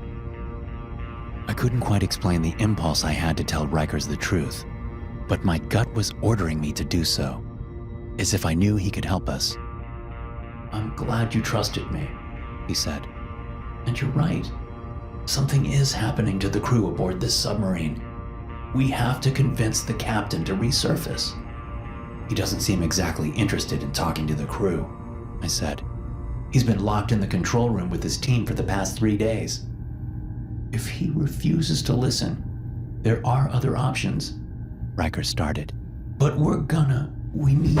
He was cut off by a loud, metallic clank reverberating through the ship, as if the hull had suddenly caved in from the enormous pressure outside. "Did you hear that?" I asked. He nodded, not able to respond before the all-too-familiar sound of a bursting pipe echoed through the vessel. Alarms started blaring, calling all men to their posts. "Stay here," I ordered, as I jumped out of my seat and rushed in the direction of the sound. On the way, I ran into another LPO working maintenance on the torpedo tubes, a younger man by the name of Thompson. He seemed relieved to see me, practically begging me to come with him. "What the hell happened?" I asked. "I don't fucking know. I've tried reaching the navigation crew in the cockpit. We're not getting through on any comms," he explained. "The captain is in there with them." The burst pipe was located at the main engine in the back of the submarine. Should it suffer a significant amount of damage, we'd be at the full mercy of the ocean's vast depths. 2 other crewmen joined us by the time we reached the door to the engine room. It had been closed off, and to our luck, it was locked. Where is everyone? I asked, expecting at least a dozen men to aid us. They should have been here already. Half my team has been missing for 2 days already, locked away in the fucking control room. Thompson explained. We finally were able to pry the door open, allowing 3 feet of water to flow into the rest of the submarine. Within the engine room, we found 4 sailors just standing there, staring at the burst pipes shooting out water. Hey, what are you doing? Thompson asked, more confused than angry. But they didn't respond. They just stood there and stared, waiting for the room to fill up and drown them. Move them out of the way. I ordered as I went to work on the breach. The damage wasn't too extensive, but it couldn't be fully repaired without resurfacing. Still, we managed to stop the leak, which would at least buy us some time. As the last drop of water emerged from the busted pipe, I felt my ears pop. Only then did it dawn on me what had caused the damage, and why a group of our crew had locked themselves inside the cockpit and control room. We're diving. I said. What? Thompson asked. They're trying to drown the sub. I explained. They're going to keep descending until the submarine breaks under the pressure. We have to get to the captain now. What about these guys? He asked, gesturing to the catatonic Marines sitting on the floor. Tie them up. They might try to hurt themselves or the ship. We can't take any risks. Thompson and I left the 2 functional men behind to secure the catatonic Marines, making sure nothing else damaged the engine room, while we went to find a way into the cockpit. We're gonna face resistance if we get in, Thompson said. Split up. Gather all the men you can. I'll do the same. Since Rikers had mentioned a way to resurface, even without the captain, I went to collect him first. Whether he had a man inside the control room or other means to break through didn't matter. If we had a chance to escape, I'd take it. But before I could reach the doctor, I found him running in my direction, joined by 4 crewmen. Figured we could use some help, he said. They all looked worn down on the brink of collapse, but at least they weren't catatonic, meaning they had some usefulness left in them. So, what's the plan? I asked. I've been authorized by High Command to abort the mission, given a psychological decompensation of the crew on board. Worst case scenario, if the captain won't cooperate, we'll initiate remote control of the vessel. How? I just need to make contact with the surface, but I can only do that from the control room. Let's get there then. As we made our way towards the door, we could feel the increase in pressure. While we were kept safe from the excessive weight of the ocean outside, with each foot descended into its depth, the hull of the submarine would endure stress beyond its structural integrity. Within the next hour, we'd be crushed to death. The doors to the control room, sonar room, and cockpit had all been sealed off. Within it, they gathered maybe 20 men, including the captain himself. Thompson joined us, accompanied by the XO, who seemed equally as worried. He'd been working alongside a group of men, trying to use explosives to enter the control room. In his hands, he held a modified warhead. Its damaging capabilities had been greatly reduced, too weak to damage the hull, but enough to blow the hinges off the door. Stay back! I'll plan it! Thompson said. Let's not risk our XO's life. If the captain is incapacitated, we need a new leader. We went to another room and waited for Thompson's signal.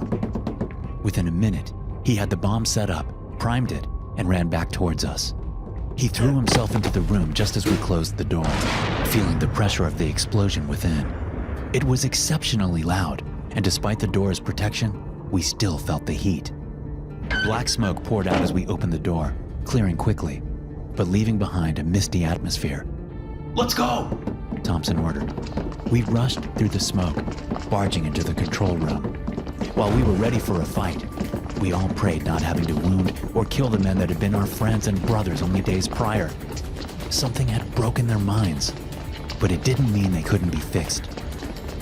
But what we met inside were not men prepared to fight, but a horrific nightmare to drive us nearer to the brink of insanity. What in God's name have they done? Rikers asked.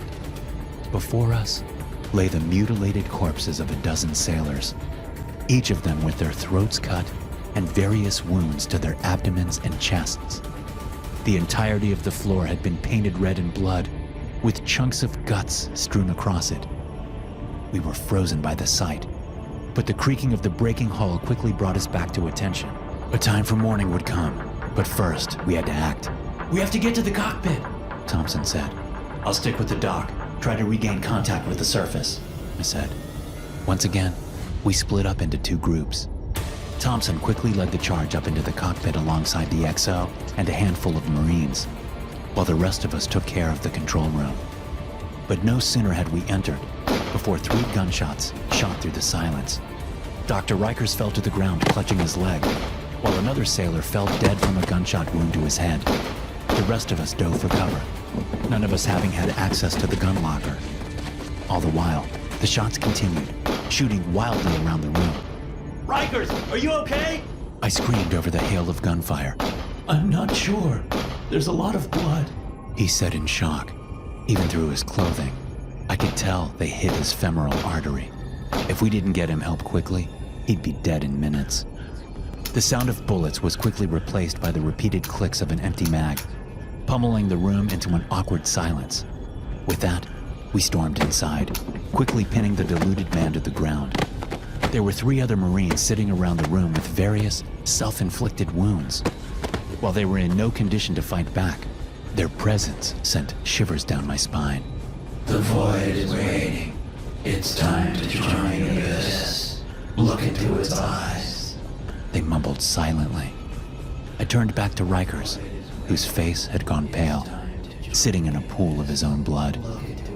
It was clear he wasn't going to make it, a fact he himself knew. Come on, Doc. We gotta fix you up. 7-3 orange. He mumbled in response. Dawn. Sunrise. What?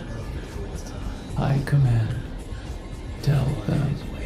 He tried to say, but his voice was fading quickly. 7-3. His voice faded for the last time, before his eyes went blank. Hey, come on! I yelled. Fuck! 7-3 Orange Dawn Sunrise. One of the men repeated. I got it. Go check on Thompson and the XO. We'll grieve later. I climbed into the small cockpit to find Thompson standing over our XO's dead body. He'd been stabbed in the chest, perfectly aimed between his ribs. In one of the chairs next to them sat the captain, catatonic with a stab wound to his neck. Blood was pouring down his torso, but he didn't even seem to register the pain. I tried to help him, but despite my efforts, the man would be dead within minutes. The fuckers damaged the controls. We're stuck down here. Thompson said. We're initiating remote control. As long as they can get the comms up, we'll be fine. Well, they better hurry. We're approaching 1,000 meters of depth. This thing wasn't built for that kind of pressure. We gathered the remaining crew in the control room as we awaited our fates. Each minute represented another few meters closer to the abyss of the ocean. And the closer we got, the more likely a total collapse of the submarine's hull became. Only 24 men remained. The rest either catatonic, murdered, or dead by self-inflicted wounds. Other than deal with the hull breaches, there was little we could do as the comms were repaired.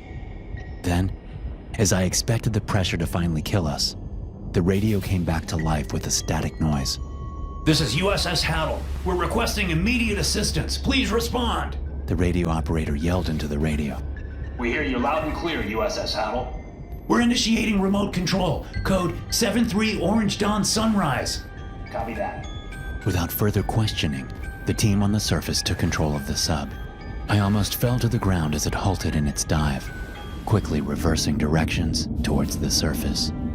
All we could do while we waited was to gather the remaining survivors and treat the wounded.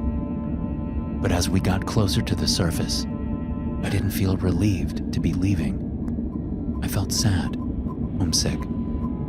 I thought the feeling would vanish as I got back home, but it never did. Even after 3 months on land, I just kept longing for the darkness of the ocean depths, dreaming of its embrace. Only now do I understand what these Marines had seen and felt down in the darkness. It's not something I can explain. It's something I have to show you. Lucky for me, I'm scheduled to board another sub in just a few weeks. One filled with men ignorant to the beauty of the abyss. I am looking forward to showing them what the sea can offer.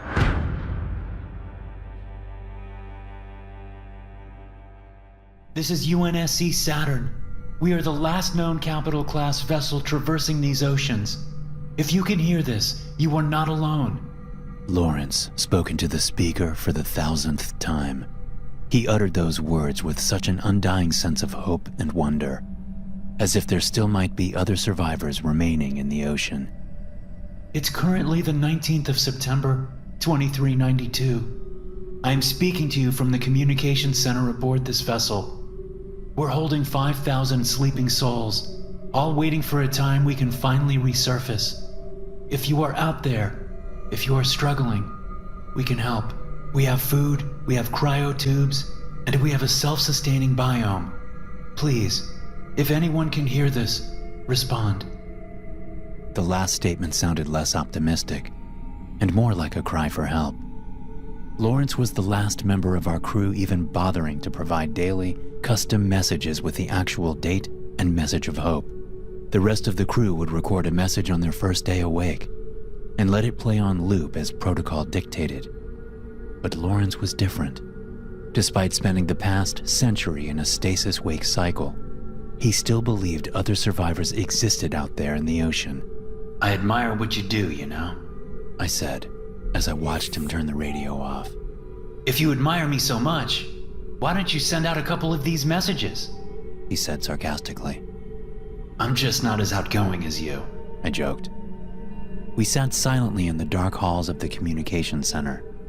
The lights were dimmed to save power, only turning on at full strength a few hours a day to mimic sunlight. Though the UNSC Saturn had the nuclear power to run uninterrupted for at least 500 years, we weren't sure that would be enough before having to refuel. And refueling meant resurfacing. A dangerous feat, to say the least. Want to send Nemo out for a ride? Lawrence asked. We're not supposed to. You know what they'd do if they found out. Nemo, or Nautical Excavation and Motility Operator, was a half-sentient, unmanned submarine used to scan our surroundings without any risk to the capital ship. It had the capabilities of diving to the deepest pits of the Mariana Trench, as well as surviving on the surface for hours at a time. Where humans were never meant to tread, Nemo could investigate, regularly checking the atmospheric quality, as well as searching for remnants of nautical life. Who's gonna tell him? Half the crew on duty still haven't woken up from stasis, Lawrence argued. And the captain? I asked. He will check the logs. Yeah, when he's scheduled to wake up in 22 years. He had a point. Any mistakes we made today would first be punished by the time the captain had his next shift. And after 257 years on board, Lawrence was yet to be reprimanded for the many rules he'd broken. Fine, 2 hours, I ordered. Lawrence's face lit up like that of a child on Christmas Eve. He regularly broke protocol to send Nemo to the surface, an event technically only scheduled to occur once per decade. Lawrence still insisted on checking the surface once per shift. We walked the narrow, long corridors towards the hangar bay, which remained empty for months at the time. Only maintenance crew dropped by a couple of times per year to run diagnostics. Its purpose was mainly to hold escape pods in case of an evacuation. Ironically enough, if we survived the sinking of Saturn, we'd die just as quickly once reaching the surface. Nemo could theoretically hold up to 2 people, yet its internal pressure resistance had yet to be tested. Not to mention the fact that it had no means of keeping us safe from the dangers on the surface. All right, buddy. Let's get you back into the waters, Lawrence told the drone as if it were his pet. Make me proud. We lowered it gently into the pool, allowing it to navigate its way outside alone. Once there, it rapidly started ascending from 10,000 feet below to the surface, a journey that would take no more than 20 minutes. I don't get it, Lawrence. Why do you always insist on checking the world above? Doesn't it hurt? What do you mean? I mean, it's a constant reminder of what we lost. Why do you constantly keep reminding yourself? I asked. I don't remind myself of what we lost. I just remind myself of what we're fighting to get back, he explained. Nemo sent a live feed from its cameras, displaying little more than darkness in the abyss below. Even if we turned its powerful lights on, we'd be met with little more than a lifeless abyss. Only, once it breached 3,000 feet, might we get lucky enough to see light from the surface. I looked around the hangar, wondering if the escape pods would be able to hold all 5,000 souls within Saturn. Lawrence, on the other hand, was fixated on the screen, showing nothing more than darkness. I knew he was looking for signs of marine life, but we all knew there was none to be found. Lawrence just hadn't accepted that fact yet.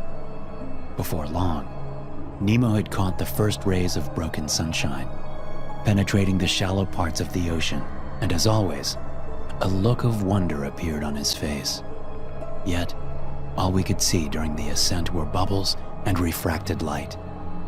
Then it breached the surface, wobbling in the ocean before finally producing a clear picture. I didn't care to look, yet I felt obliged to do so. We were 100 nautical miles from the coast, meaning we were left with little more than murky waters around us. The sky above was pitch black, and the sun shined brightly. Without an atmosphere, there was nothing left to refract the light, leaving us absent the brilliance of a blue sky. See? Nothing. I let out with a sigh. The world is dead. Let Nemo do his job, Lawrence interjected. The vessel would make readings of the atmosphere and measure the radiation levels coming from the sun. Once the numbers started coming in, Lawrence let out a chuckle. Would you look at that? He said. Oxygen levels are rising. Carbon dioxide levels are dropping. His last statement caught my attention. For the past 2 centuries, not once had our vessels detected a change in oxygen levels. It wouldn't just spontaneously produce itself, which meant a living organism had survived the extinction event. Check the numbers again, I demanded. It's not a glitch. We've got oxygen. He was right. The oxygen levels had risen by 0.1%, which wasn't anywhere near enough to sustain human life. But it was a start. We practically jumped from our seats, embracing each other in joy and shock from our discovery. I told you! Lawrence insisted. His undying high spirits had just been confirmed, which would turn him into an insufferable optimist. But I couldn't help but smile. It was a day to celebrate, if only the rest of the crew had been awake to share in the good news. All right, bring Nemo back down. This time, Lawrence was more than happy to oblige. As the drone made its descent, we couldn't help but ramble about what could have possibly produced such vast amounts of oxygen. But our celebrations were cut short as Nemo once again reached the depths of the midnight zone and turned on its lights. Did you just do that? I asked. Lawrence shook his head. Nemo had some autonomy over its own decisions, but turning on the light was one decision that could only be made in the presence of movement in the depths. Short of debris sinking towards the abyss, we'd not once detected any sort of movement. Yet there it was. We glued our eyes to the screen, looking for any sign of movement. What is that? I asked, as I noticed tiny dots lighting up in the distance. The drone moved closer to the movement. 1 dot turned to 2, then 3. Before long, 1,000 blue lights lit up all around it. At first, they appeared as long seaweed-covered and illuminating blisters. But once we got closer, we noticed limbs, legs, eyes, and teeth. There were bulges within the plants holding humanoid shapes, and the more we inspected the extremities, the more we realized that they were human parts. Shock put me on autopilot. I got up and picked up a radio. What are you doing? Lawrence asked. I'm alerting a crisis team, I explained. No, wait! We need to bring one of them down to us with the drone. It could change everything. Are you insane? Bringing organic matter on board without alerting a senior officer? I am calling the team. Each crisis team was manned by an executive officer, 2 section chiefs with 5 LPOs each. They were resting in specialized, albeit risky cryopods, able to wake and respond within an hour. I typed in the code, which caused a soft alarm to echo throughout the hangar bay. We'll bring them on board, only when we've alerted the XO. Fine, Lawrence said, clearly disappointed. We spent the next hour just staring at the bizarre beings. We counted 2 to 5 humanoid shapes within each plant, all seemingly asleep. I couldn't decide whether they were a strange step in evolution or if the plants had consumed the corpses of dead sailors.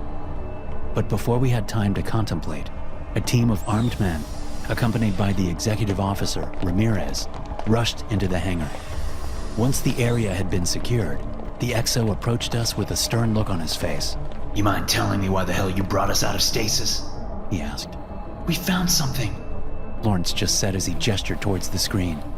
You sent out the drone outside of a scheduled mission? Ramirez asked, his eyes filling with rage. You can court-martial me later. Look at the screen. As soon as he laid eyes upon the grotesque sight, his look turned to one of shock, then confusion, and finally fear. Is that what I think it is? He asked.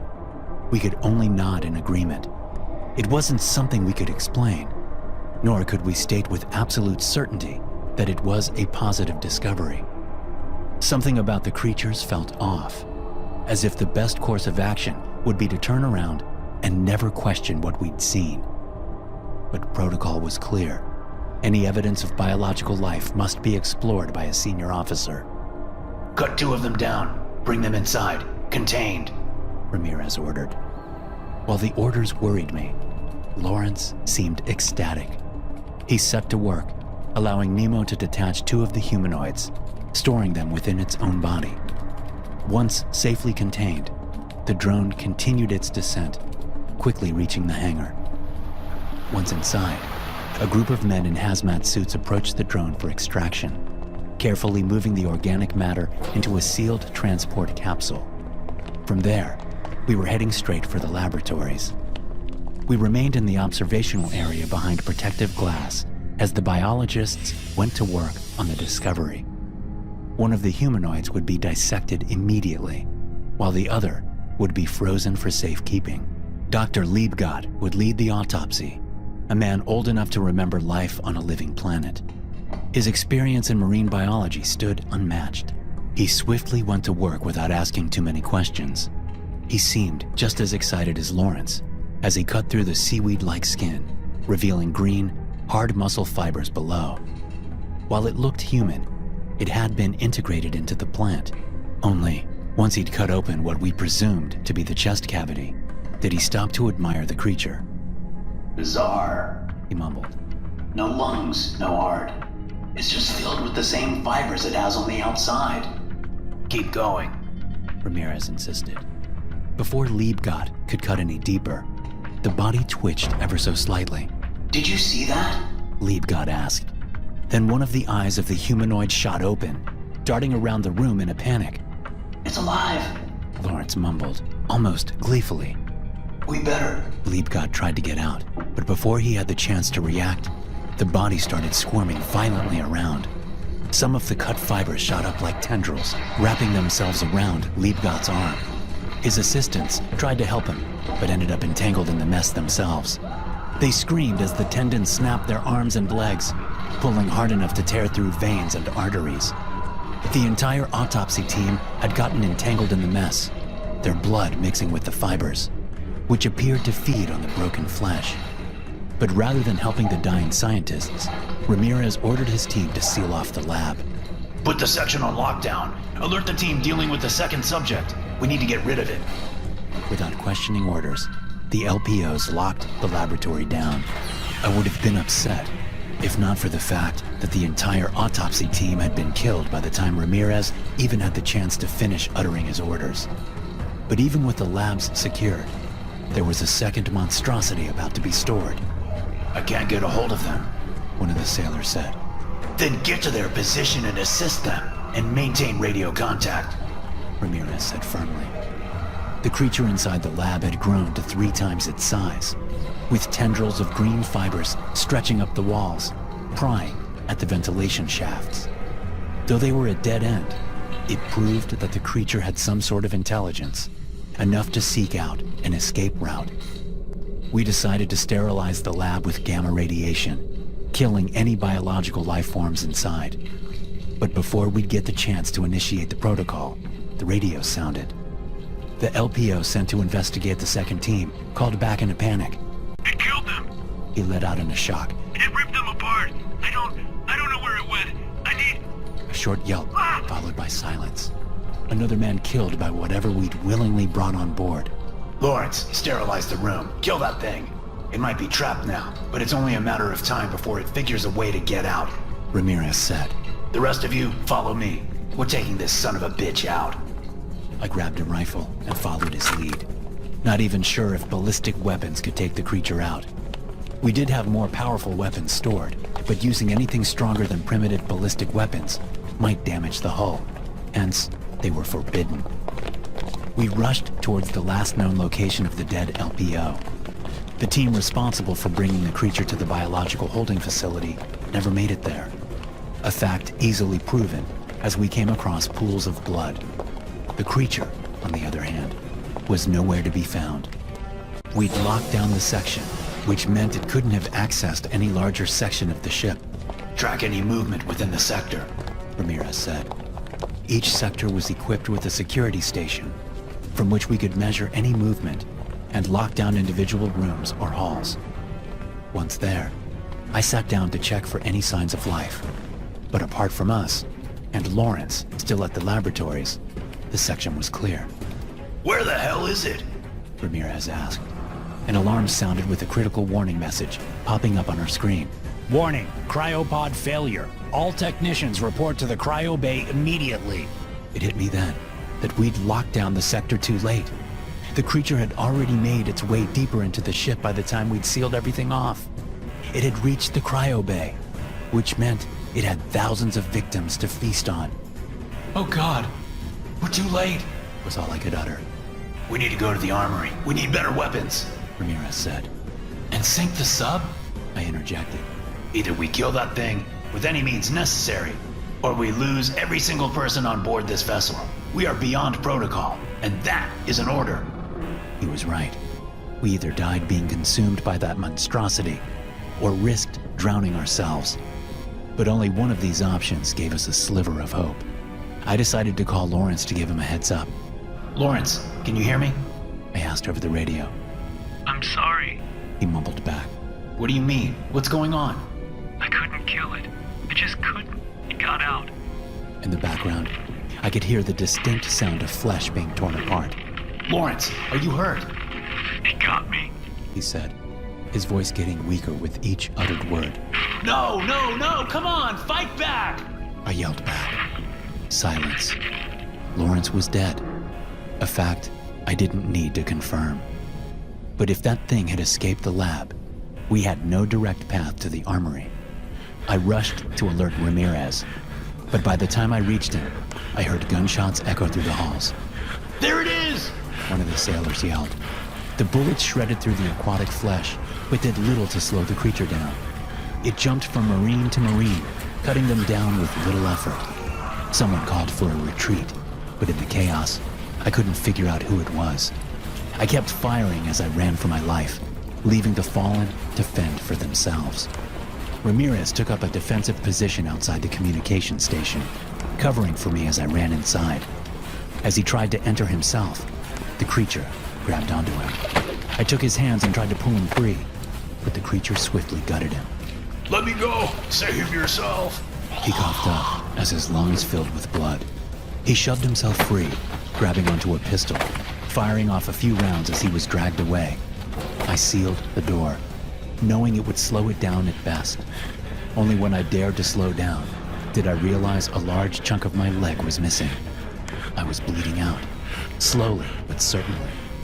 Like the rest of the crew, I would be dead within the hour. So here I am, trapped in the darkness of the communication station, sending out a custom message like Lawrence always did. Unfortunately, this message is not one of hope and salvation. You will find no sanctuary here, no safety, no chance for survival. No, this is a warning to stay away. If you detect the UNSC Saturn in the depths of the ocean, don't try to help us. Don't scavenge for supplies. If you see us, turn around and leave. Don't let the infestation spread. This will be my last transmission. Current date is 20th of September, 2392. May God have mercy on you all. Thanks for watching. Be sure to subscribe and smash that like button to get notified every time I upload a new video. You can also check out some more of my animated horror stories right here. Dr. Nicely. We had reached cruising altitude, and the passenger airplane I was sitting aboard was sailing turbulently through the sky, riding on air currents and exploiting physics in ways that I would never understand. Maybe it was my ignorance of these principles which made me so nervous. My legs trembled with constant vibrations. My teeth had been chattering for a while during takeoff, but now my nerves had settled down to a dull roar. Are you sure you're all right? The white-haired man sitting next to me asked, his hand settling on my arm in a comforting way. Should I call the stewardess over? She can get you some water or a cup of tea to calm the nerves. Maybe a shot of brandy, too. He laughed, gripping my arm just a little too firmly now. I'm fine, I said. The worst of it's past. As long as we don't run into engine trouble, I should be okay. That statement caught a few angry glares from passengers nearby, who quickly went back to reading or talking amongst themselves. I scolded myself internally for saying my worst fears out loud. Nobody liked to think about engine trouble when they were flying over the Atlantic Ocean in the middle of the night. Well, let's not speak of those things just now. Do you want a book to read? I brought a spare novel. It's a John Grisham. No thanks. Well, how about some television? I think they have cable on these little things nowadays. He pointed at the screen on the headrest in front of me.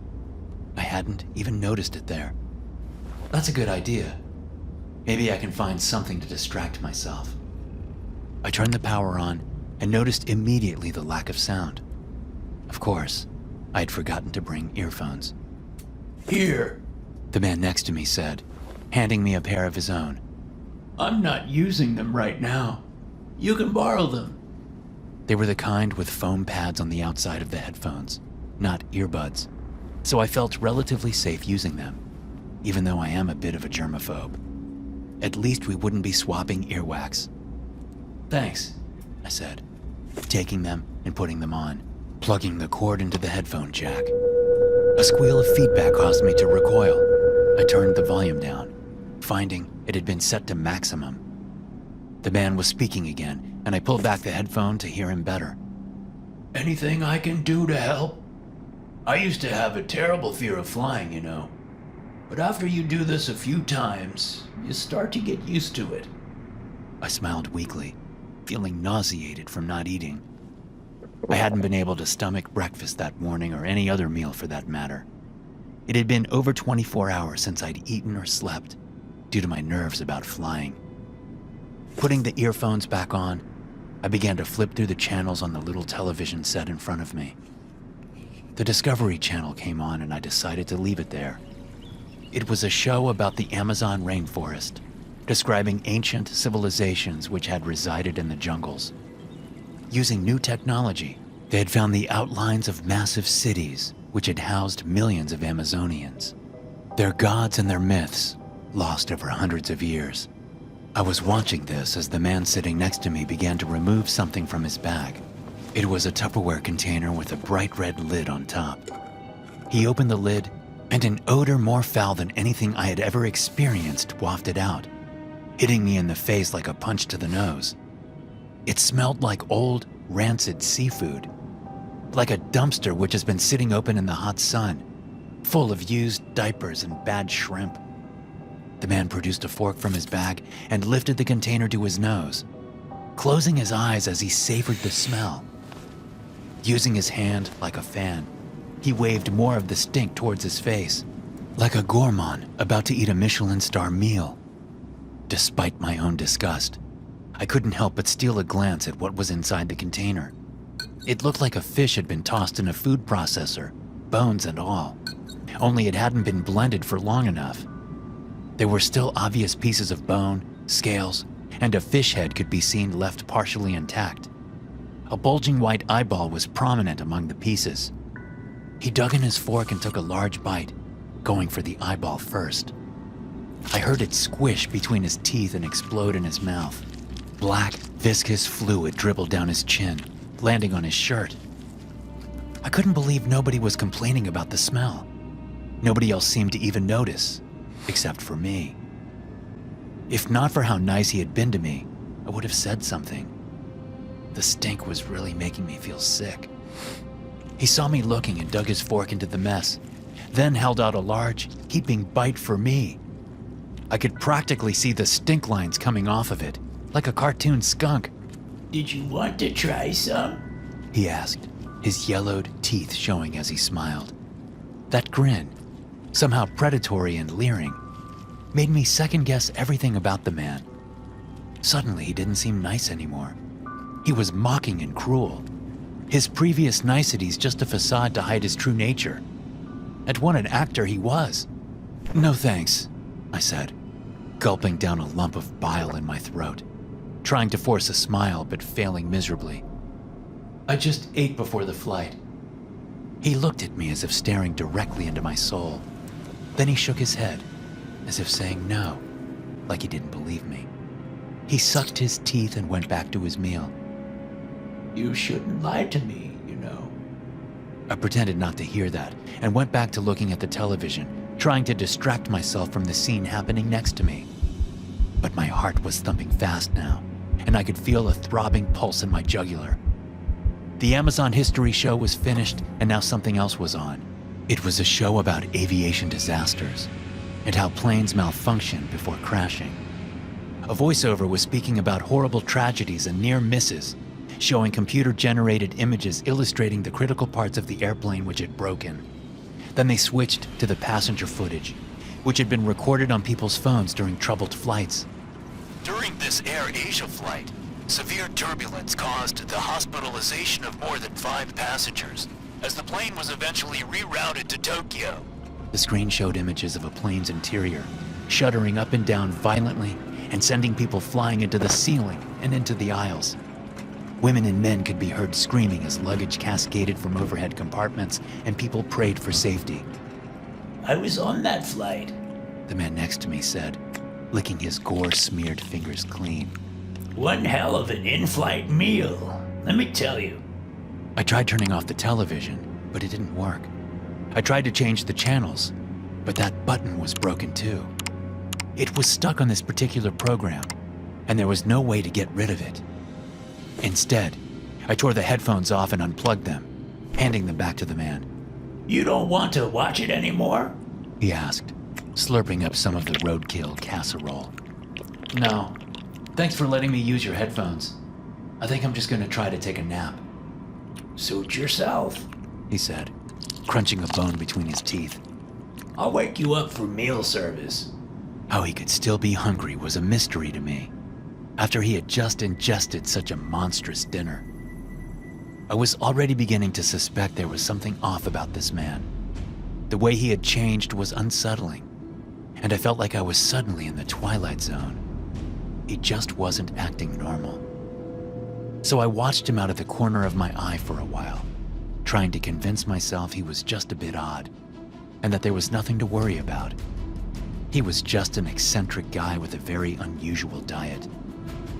Eventually, I managed to convince myself that was true, and despite my unease, my tiredness won over everything else, and I fell asleep.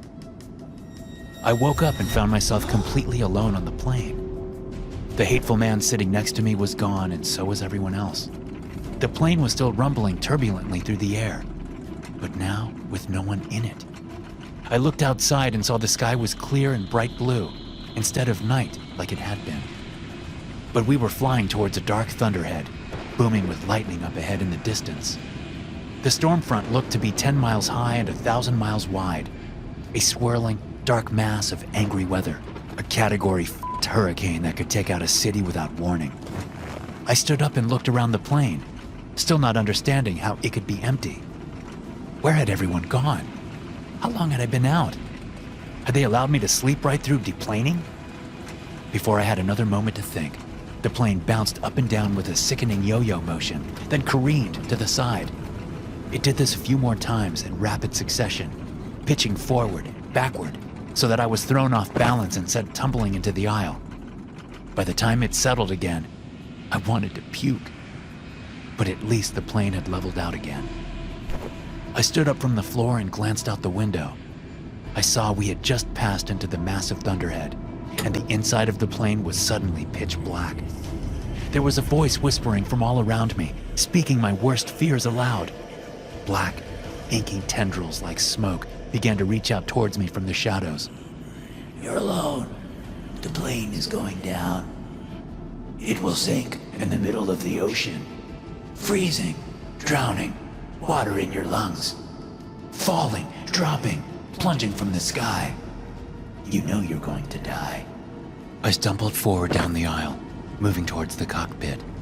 They needed to turn this plane around. How did they not see it? The interior panels of the plane on both sides suddenly made loud, grinding noises, as if the craft were beginning to break apart at the seams. The walls bent inwards, exposing the insulation, and a sound like a pop can slowly being crushed could be heard from all around me. Thunder crashed loudly outside and the panels pulled apart further, until I could hear the howling wind and rain and saw it blowing into the cabin. Lightning flashed, and I could see it through a gap in the side of the plane, which grew even wider before my eyes. It's going down! I yelled, stumbling forward. We're gonna crash! The plane dipped and climbed upwards in a sickening way as we hit another pocket of turbulence. My heart was in my throat, my stomach doing backflips as I lurched down the aisle holding onto the backs of chairs for support. Finally, I managed to reach the door of the cockpit. There were no flight attendants or passengers that I could see, but there had to be someone flying this plane. I began to hammer on the door, screaming at them to let me in. It's going down! I screamed again and again. I heard laughter coming from the darkness all around me as I yelled at the captain hiding behind his steel door.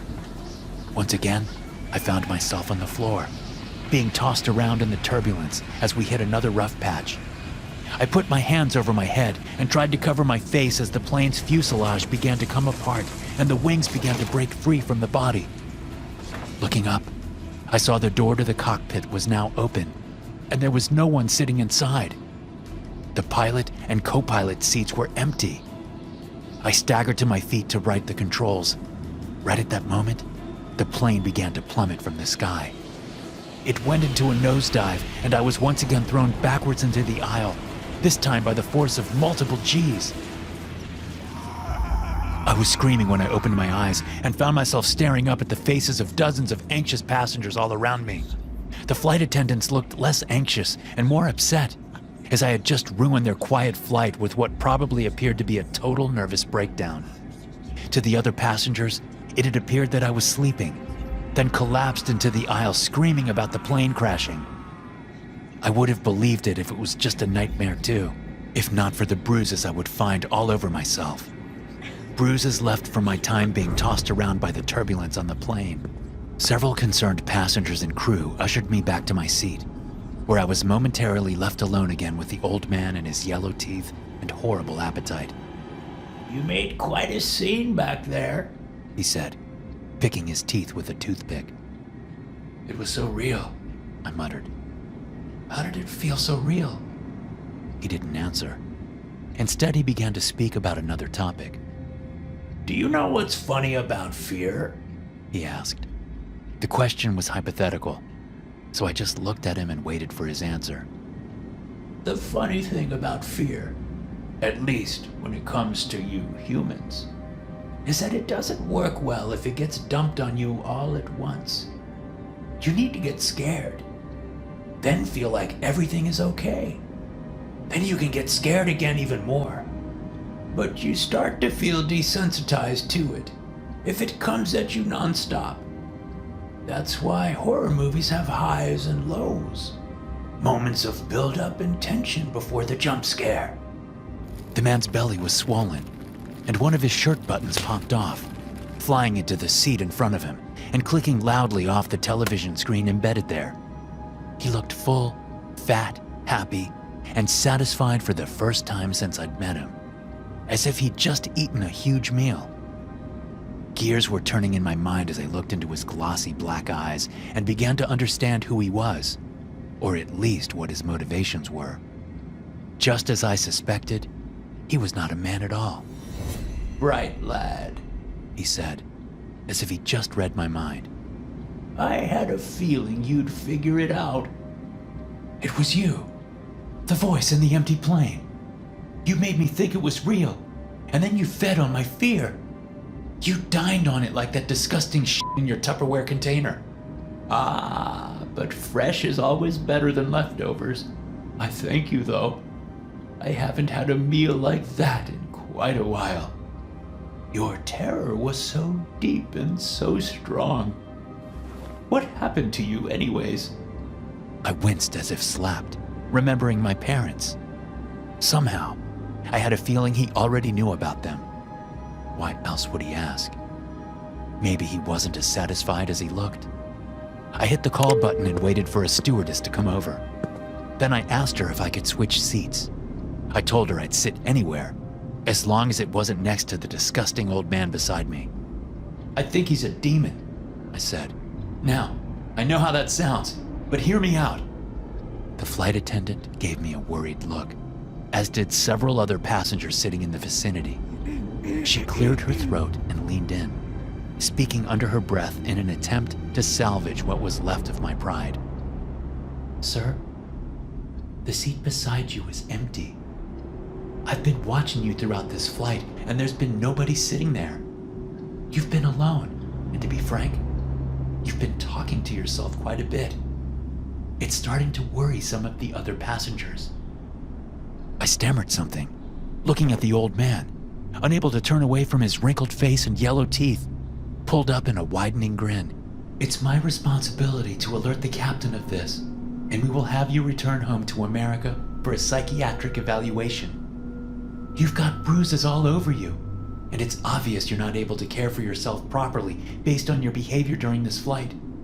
You're a danger to yourself and possibly to others. An air marshal was sitting nearby and stood up, removing a pair of handcuffs from his belt. I've heard enough, and I agree with your assessment, miss. I appreciate your patience with this man. He's obviously very unwell. Despite my protests, which quickly turned to screaming, he handcuffed me to my seat. Luckily, this plane is on a return trip to America after a couple hours layover here, so we'll be back up in the air in no time.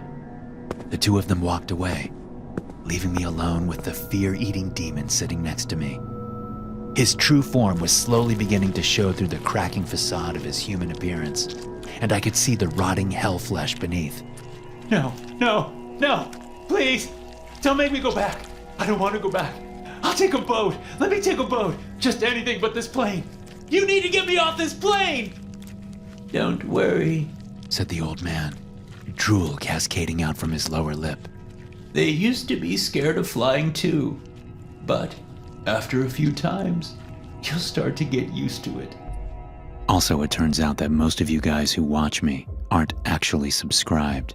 So if you like the content and want to support the channel, go ahead and hit the bell. It's free, and you can always change your mind later.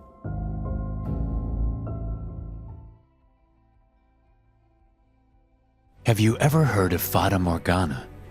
It's an optical illusion similar to a desert mirage.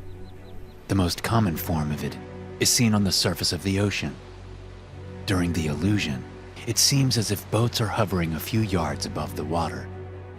But there's another version of Fata Morgana which is much more rare. If you do a quick internet search for Fata Morgana cities, you'll find some very surreal images. Cities which seem to float high above us, perched precariously on the clouds, like a modern Mount Olympus. The pictures look fake, but they are verified to be real. There's even video footage of these events. When people saw this illusion in China and in other places, they gasped and whispered fearfully amongst themselves.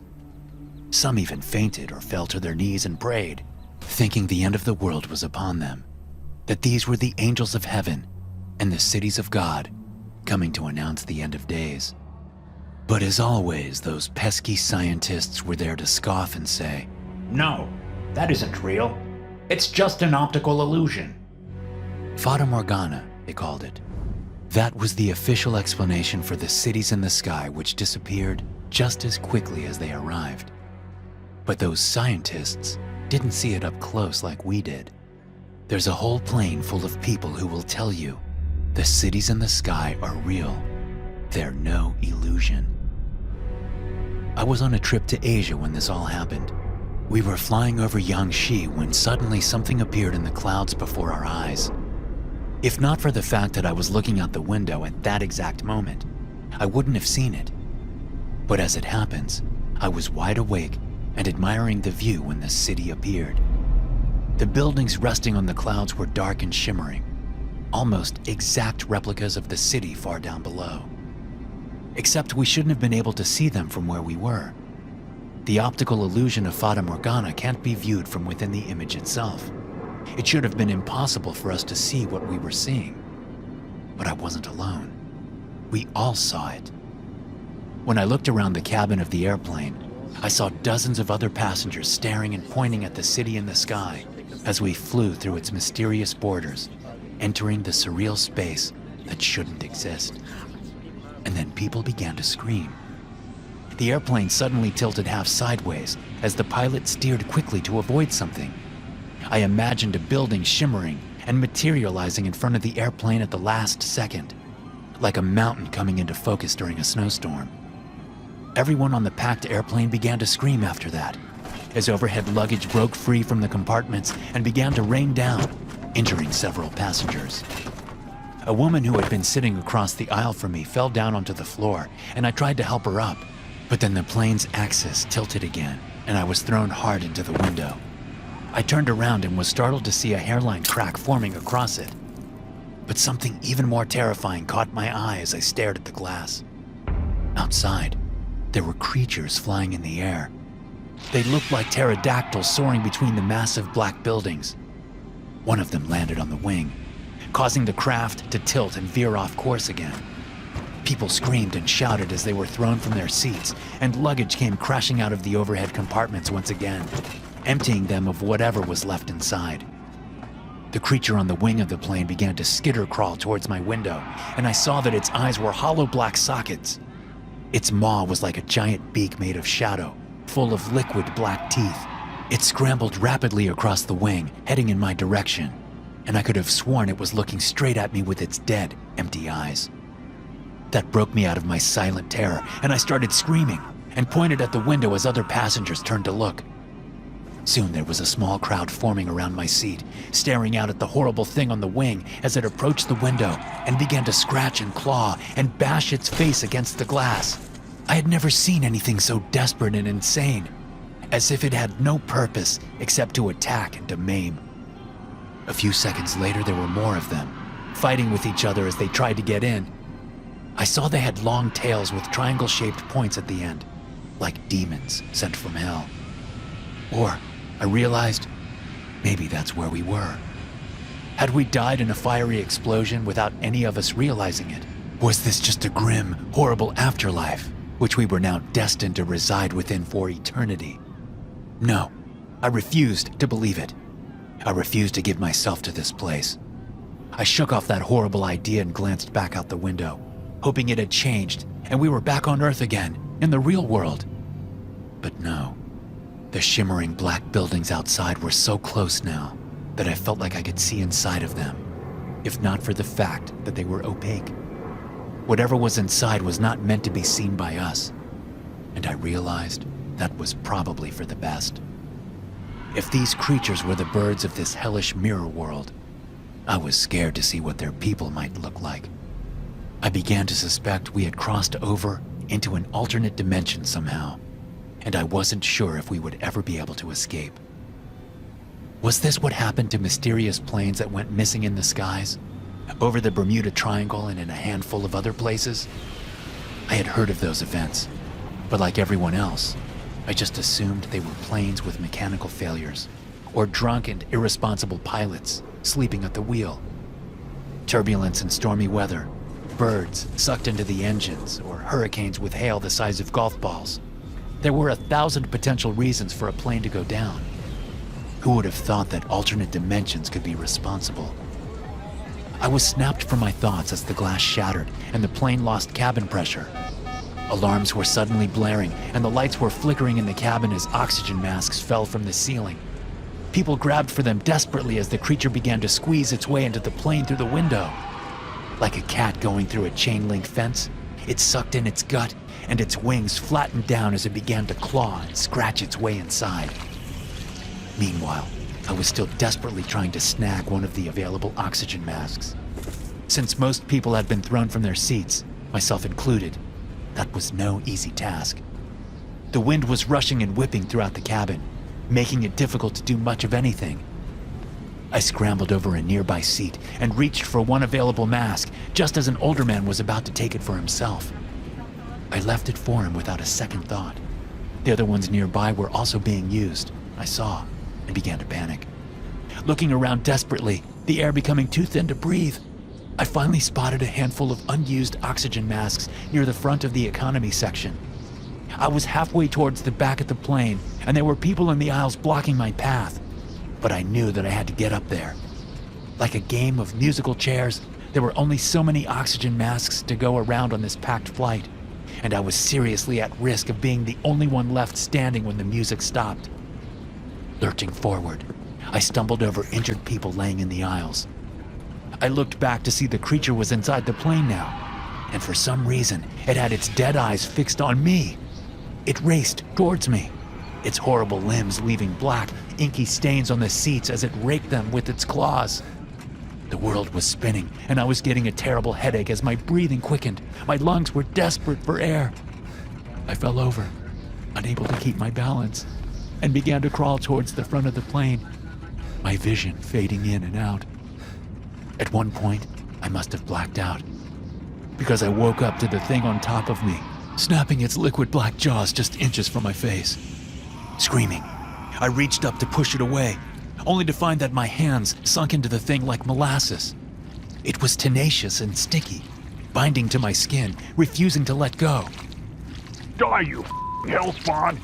A man's muffled voice yelled, and I looked up to see a guy wearing an oxygen mask, holding a heavy-looking piece of luggage over his head with both hands.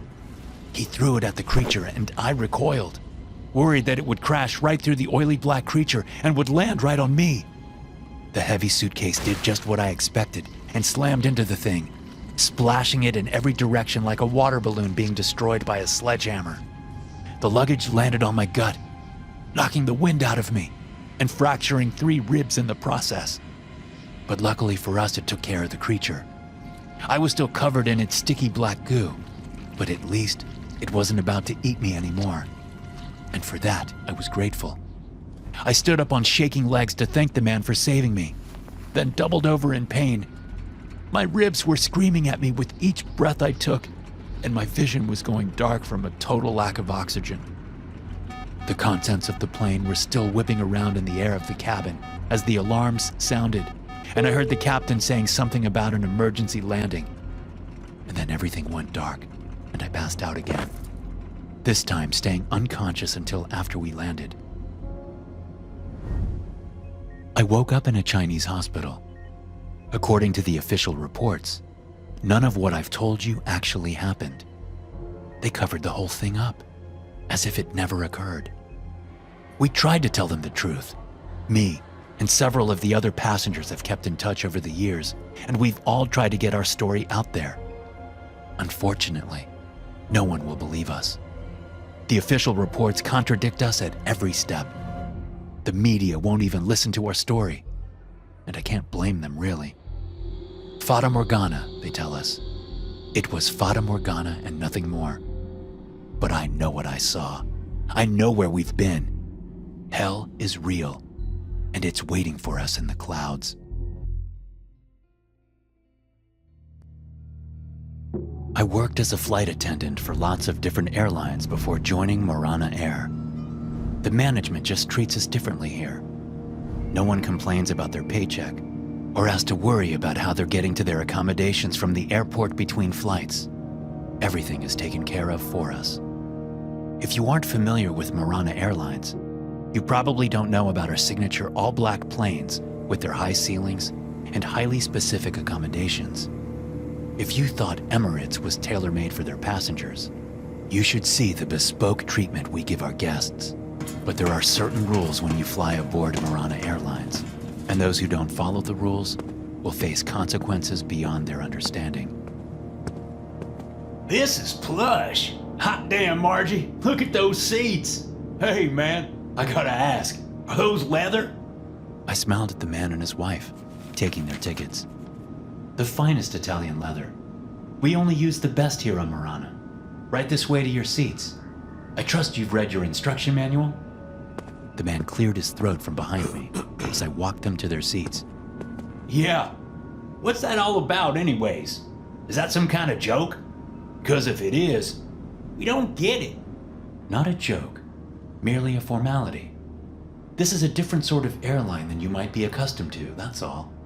Our owner does things in her own way and provides a lot of free upgrades at great cost to herself. All that she asks is that passengers read the manual carefully and follow its directives. The couple sat down in their seats and I took their carry-ons, stowing them in the overhead compartment. They were looking up at me with worry in their eyes. I'd seen that look 1,000 times. Here, I have a spare. Just read it through as best you can. They began to study the manual I'd handed to them, and I went back to see the next group of passengers. There was always one. Today, it looked like there might be two. The plane took off as the engines roared loudly, and I looked around to ensure everyone had their seatbelts on. Nobody was in the aisles. So far, so good. Once we were at cruising altitude, I began with drink service. Making my way down the aisle, I finally got to the couple. They were smiling, looking at me sheepishly. We get it, the woman said. Very funny. My face remained blank. I knew these two were going to be a problem. I had to read it 3 times, the man said, grinning. You really had me going. Man, the big corporations these days are really getting clever with their marketing. I've seen Wendy's Twitter account. This is like that, right? Viral marketing? Well, you got me. I tweeted this thing out and it's already got a bunch of likes and comments. People think it's hilarious. I tried not to show any reaction to what he'd just said. Can I see the pictures you shared? He showed me, smiling. Did you read number 12 in the manual? I asked. His smile faltered for a second, and he began to read it again. Don't share pictures of your flight on social media or with anyone who was not on the flight with you. But it's just a joke, right? The woman asked. It's not serious. I mean, look at these other rules. Number 4, don't breathe between minutes 48 and 49 of the flight. Number 8, if you see a man with no face serving drinks, do not speak to him. I didn't laugh, and neither did any of the nearby passengers. They were looking coldly at the couple, waiting to see what would happen. There was always at least one. Somebody always had to break the rules. Are you able to delete that post from social media? I asked. That part of it was actually real. Oh, yeah. I guess I can. Sure, no problem. He pulled up the tweet and tapped a couple times on the screen. There, it's gone. No harm, no foul. The captain's voice suddenly came on the overhead PA. Oh, Mr. Thompson. If only that were true. He said in his monotone pilot's voice. Unfortunately, you have violated the rules of Marana Airlines, and as such, you are subject to its punishments. The couple's faces were slowly draining of color, turning pale and white as sheets. If this is a joke, it's not a very good one, the woman said, as if trying to convince herself she wasn't scared. Several other passengers stood up from their seats and closed in on the pair. They would learn the rules eventually, just like all of us did. When we were preparing for takeoff in Paris, I saw a man coming up the ramp and looking at the plane in wonderment. He whistled softly to himself as he stepped on board. Wow, this is quite an airplane you folks have for yourselves. Better than Emirates. That's what the guy at the counter told me anyways. Is that true? You guys got them hot towels you can put on your face? Mr. Thompson came over and took the man gently by the arm, leading him towards his seat. I could tell from the moment I met him, he would make a fine flight attendant. Oh, we certainly do have those hot towels you put on your face. They come out piping hot and steamy from the oven, and we bring them straight over to you after meal service.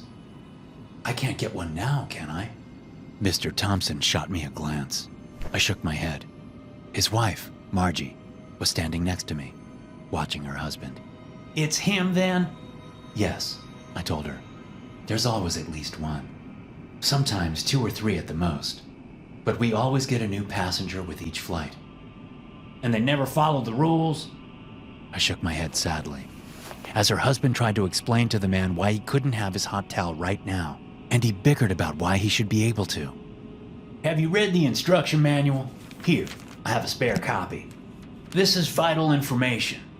Vital. Read it through very carefully. Mrs. Thompson had to ask the question. I knew she would, since they always did. How can we keep getting new passengers? This plane is big, but not that big. I pulled back the curtain beside us, which revealed the forward part of the plane. Rows and rows of seats extended on and on, going forever into the distance. It was like looking into a mirror which was positioned in front of another mirror. The seats never ended, just getting smaller and smaller as they faded off into the distance and passengers became the size of ants. Welcome to first class, I said. You work hard enough. One day you might get to sit up there. Thanks for watching. Be sure to subscribe and smash that like button to get notified every time I upload a new video. You can also check out some more of my animated horror stories right here.